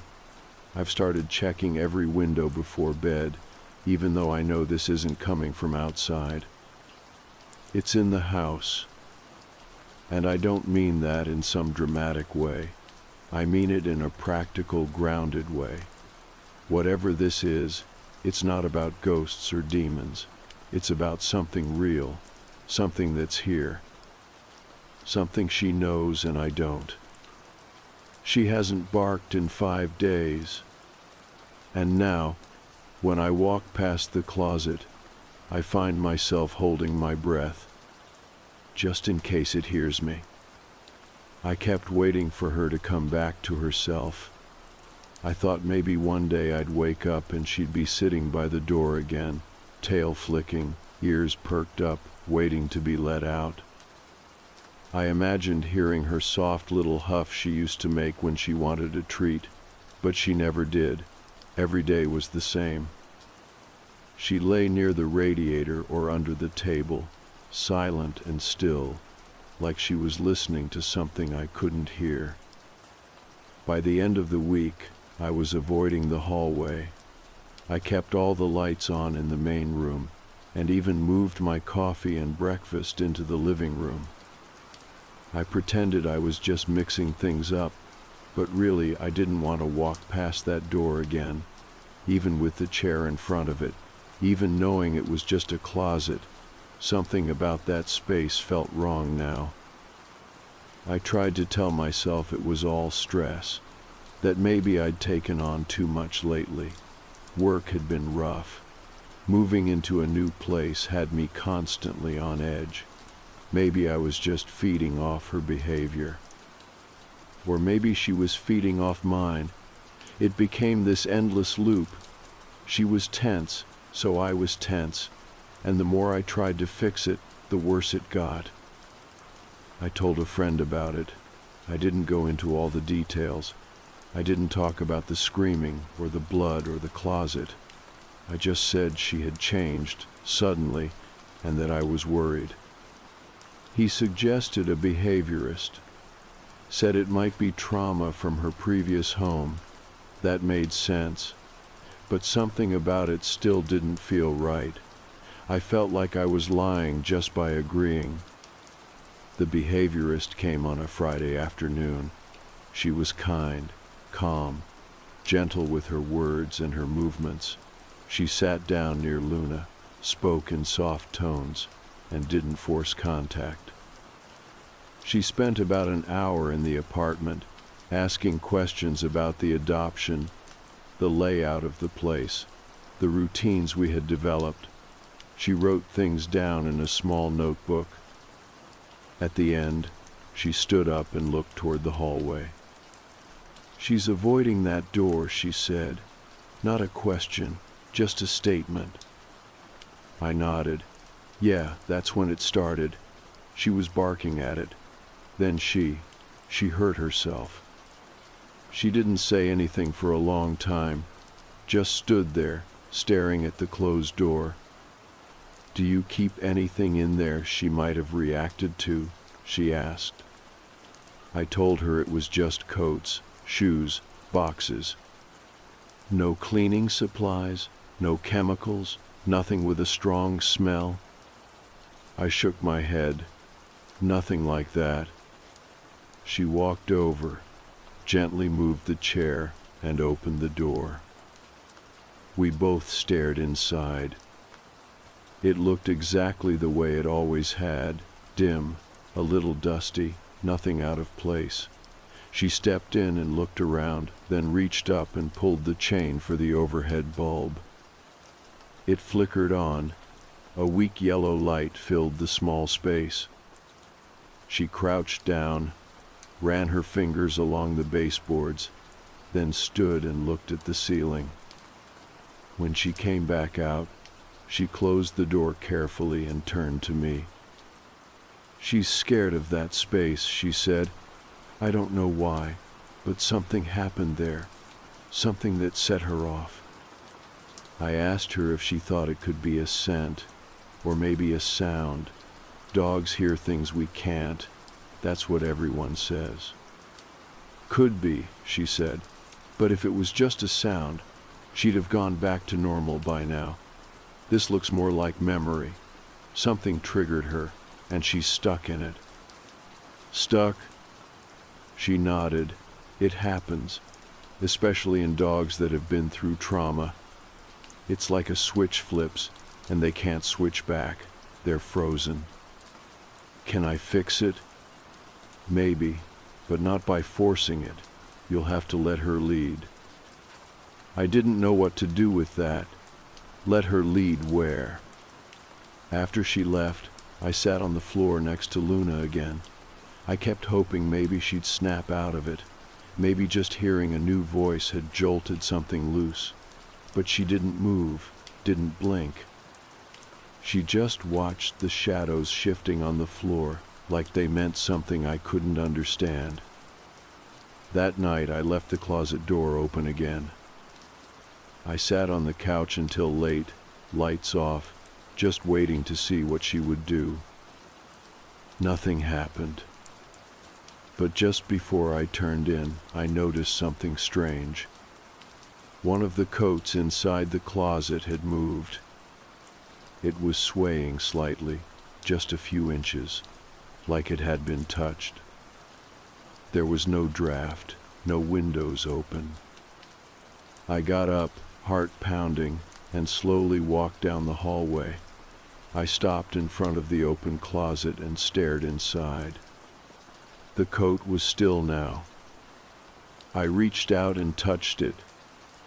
It was cold. Colder than everything else in the closet. I backed away and closed the door again. The next morning, Luna was gone. Not missing, just not in the same place. She had moved to the hallway. She was sitting directly across from the closet. Not facing it, not watching it. Just sitting, like she was waiting. I stood there for a while, just watching her. She didn't react to my presence. She wasn't trembling or growling or doing anything dramatic, just sitting, calm, focused on something I couldn't see. I called her name softly. Nothing. I reached down and gently touched her back. She blinked, but didn't look at me. Her whole posture was stiff, not tense exactly, but rigid, alert in a way that made my stomach turn. Like she was waiting for something she already knew would happen, something she had seen before. The behaviorist said to let her lead, so I didn't pull her away. I just sat down next to her, legs crossed on the hallway floor. We stayed like that for maybe half an hour. I kept trying to read her expression, but dogs don't give away much unless they want to. Her ears stayed forward.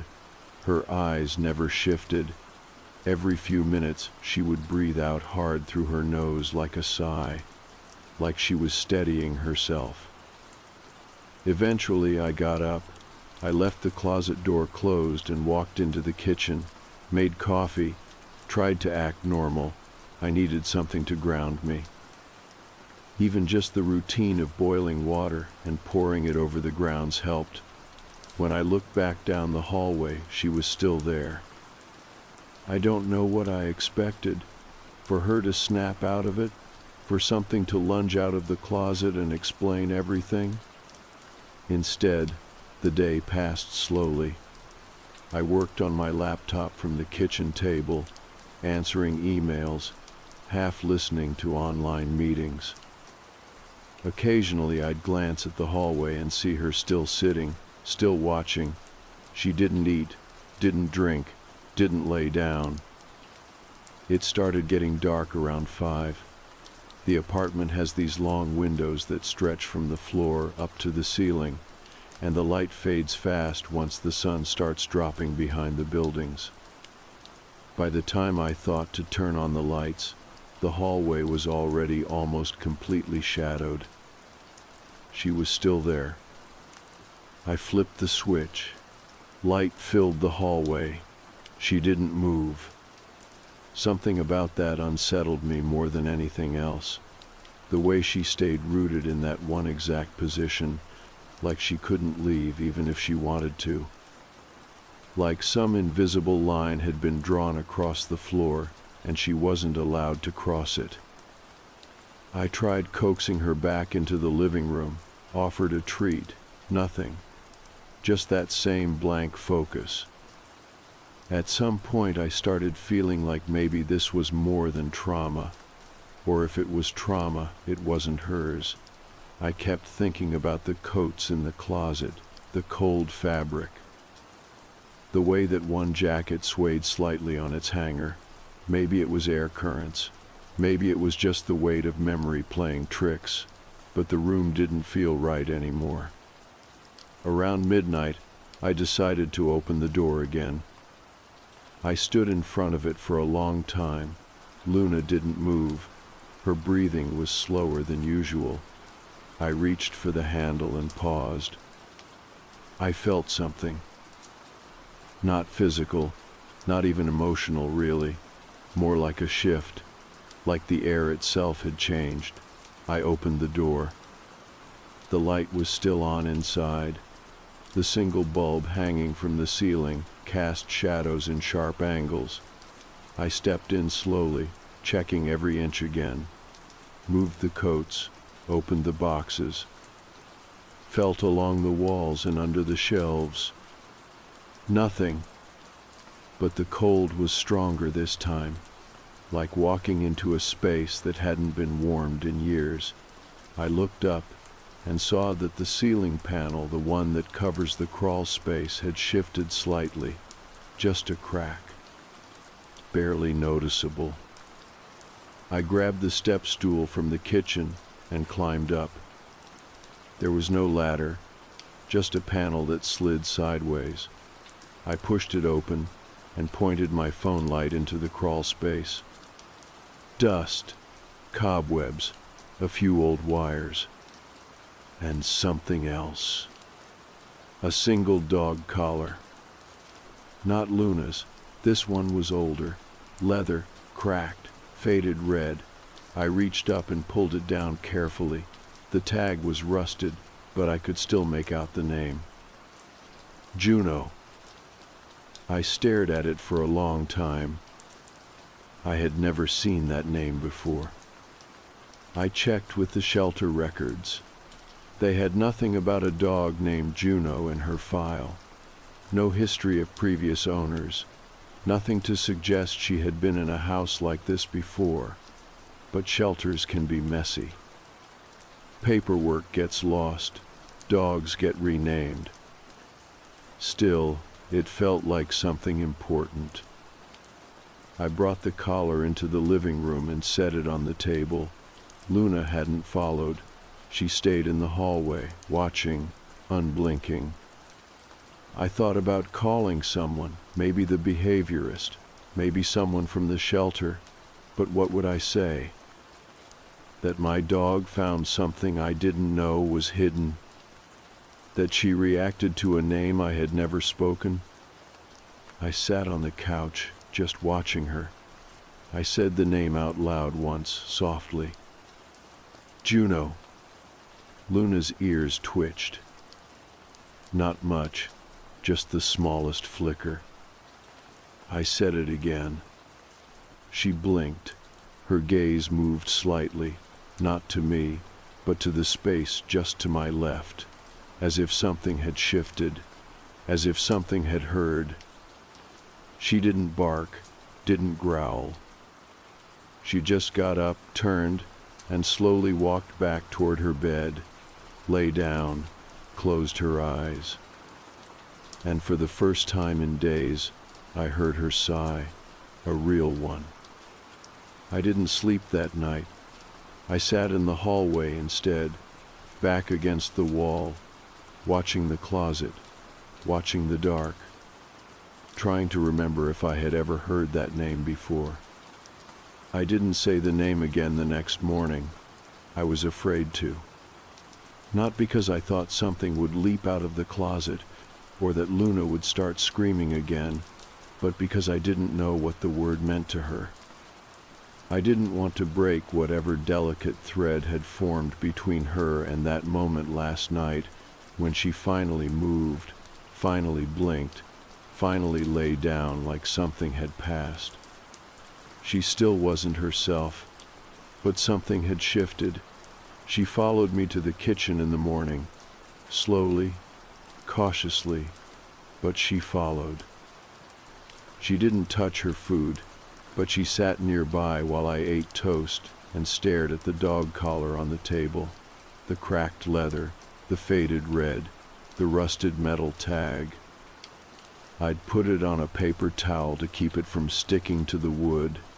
It looked like it had been up there for years. I checked the crawl space again. No other items, no markings, just dust and insulation and silence. Whatever this collar was, whoever Juno was, it was the only thing someone left behind. I didn't know what to do with that. There was no obvious message, no backstory, no context, just a name and a feeling. I tried looking it up, just in case. Searched Juno and my address. Juno and the neighborhood. Nothing specific. Too many false positives. Mostly mythology pages and dog name lists. It didn't help. So I sat with it, kept the collar on the table like an object in a quiet museum. Luna would glance at it sometimes, but never approached. She never sniffed it, never barked. Just noticed it the way you notice a shadow that shouldn't be there. That afternoon I called the shelter. I didn't say much, just asked if there was any chance Luna had been picked up near my address before. I tried to sound casual, like I was just curious about her background. The woman on the phone said she'd check and get back to me. I could hear her clicking through files, then typing, then a long pause. She was found near your street, she said. Actually, just a block over. Brought in by animal control 3 months ago. No collar, no microchip. Any note on her behavior? I asked. When she came in? Another pause. It just says, withdrawn, underweight, fearful of closets. I stopped breathing for a second. Sorry, she said. That sounds odd, but sometimes intake volunteers write the environment they found them in. It could mean she was hiding in a closet when they picked her up, or that she avoided them. I'm not sure. I thanked her and hung up. Luna had been found near here, near this building. She had been hiding, or hiding from something, and now, months later, she was back, in the same hallway, in front of the same closet. Was it possible she had lived here before? That Juno was her old name. I tried saying it again that night, just once. Juno, I whispered. She didn't look at me this time, but she did get up, walked slowly to the closet, sat down in front of it, not tense, not frozen, just quiet. I stayed a few feet back, heart thudding, trying not to spook her. She turned her head slightly, like she was listening, not to me, to the closet. I crouched beside her. The air felt cold again. Not freezing, just a few degrees lower than the rest of the apartment, like something forgotten, left in a closed room for too long. I didn't open the door. She didn't bark. We just sat. Eventually I moved to the living room, brought her blanket over, and folded it neatly in the hallway. She laid down on it, still facing the door. I slept on the couch. When I woke up, she was back in the kitchen, curled under the table. I almost didn't believe it at first. It was like the old her. Not completely, but close. Her eyes followed me as I walked by. Her ears perked up when I filled her bowl. She didn't eat, but she watched. That was enough. Later that afternoon, I got a knock at the door. A woman stood outside, older, maybe in her late 60s, wind-chapped face, coat zipped high. She looked nervous, like she had debated coming here and was still second-guessing herself. "I'm sorry," she said. "This is going to sound strange. But did you adopt a dog recently?" I hesitated, then nodded. Luna stood behind me, not barking, just watching. The woman looked past me, then down at the floor. I think that might have been my neighbor's dog, a few months ago. She introduced herself, her name was Eileen, and said she used to live 2 floors up. Said there had been a woman in the unit across the hall who had a small brown dog. Quiet, well-behaved, scared of loud noises. She said the woman left suddenly, in the middle of the night, no explanation. Just packed a few things and vanished. They found the dog alone, she said, in the hallway closet. That part stopped me cold. She didn't know the dog's name. She never asked. But she remembered the woman once saying something about Juno, Thought it was a friend at first, later realized it might have been the dog's name. I asked if she knew why the woman left. She shook her head. She was quiet, kept to herself, but she was scared of something. I could feel it. We stood in the doorway for another minute, not saying anything, just letting the cold air drift in around us. Finally she said, "I saw your light on last night. Thought maybe, never mind." She left without finishing the thought. I closed the door, went back to the table, looked at the collar again. The dog who had been left behind, found in the closet, terrified, with no name anyone remembered. Now back in the same building, in front of the same door, and suddenly I was more sure than ever. Juno was her name. After the woman left, I stood in the hallway for a while, watching the light shift across the floorboards. It was late afternoon again, that quiet part of the day when everything starts to feel a little hollow.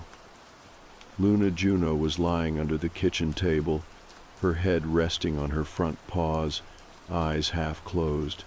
There was something calmer about her now. She still wasn't quite the same, but whatever had been holding her in that frozen place seemed to have let go, just a little. I walked back to the closet, no chair in front of it this time, no resistance in my chest, just the door and the knob and whatever silence lived behind it. I opened it slowly. Inside, everything looked the same.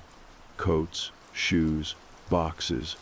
The bulb above still buzzed softly, casting that same weak yellow light over the shelves. I reached up and touched the ceiling panel again, slid it aside. I didn't go back up. I didn't need to. I had seen enough. Instead, I pulled out the boxes, one by one, and opened them on the hallway floor. They were full of old papers, manuals, receipts, a few photos of the previous tenants that must have been left behind. I flipped through them without much purpose, half looking, half waiting. Most of it was junk. In the last box, there was a small notebook. It was thin and soft-covered, the kind you'd pick up from a gas station. Inside were a few pages of cramped handwriting, mostly grocery lists, a couple of notes about bills. One line near the back caught my eye. "Juno scratched again last night. Still won't go near the closet. Tried treats. No change." That was it. Just a single line in a notebook no one had seen in years. I closed it and sat down on the floor with it in my lap.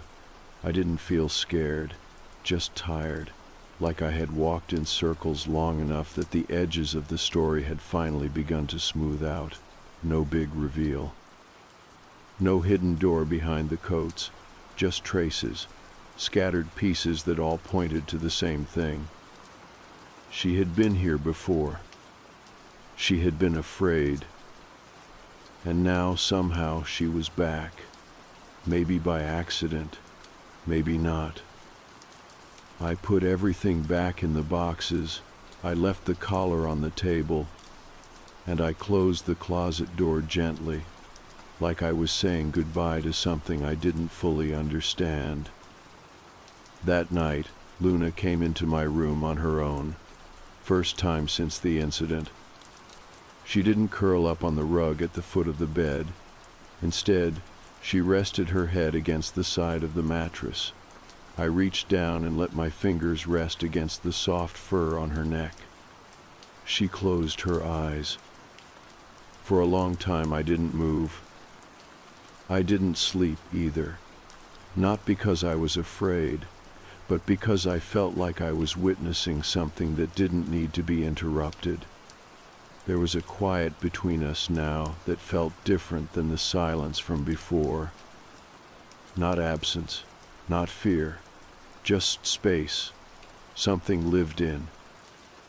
In the morning, she ate. Not much, but enough. Then she walked over to the closet and sat, not frozen, just still. She sniffed the edge of the door, then turned away and walked back to the kitchen like it had never held power over her at all. I knew then that whatever this had been, it was ending. Not because I solved anything, not because I had proof, but because the person who had been left behind, dog or woman or both, had finally been noticed, finally heard.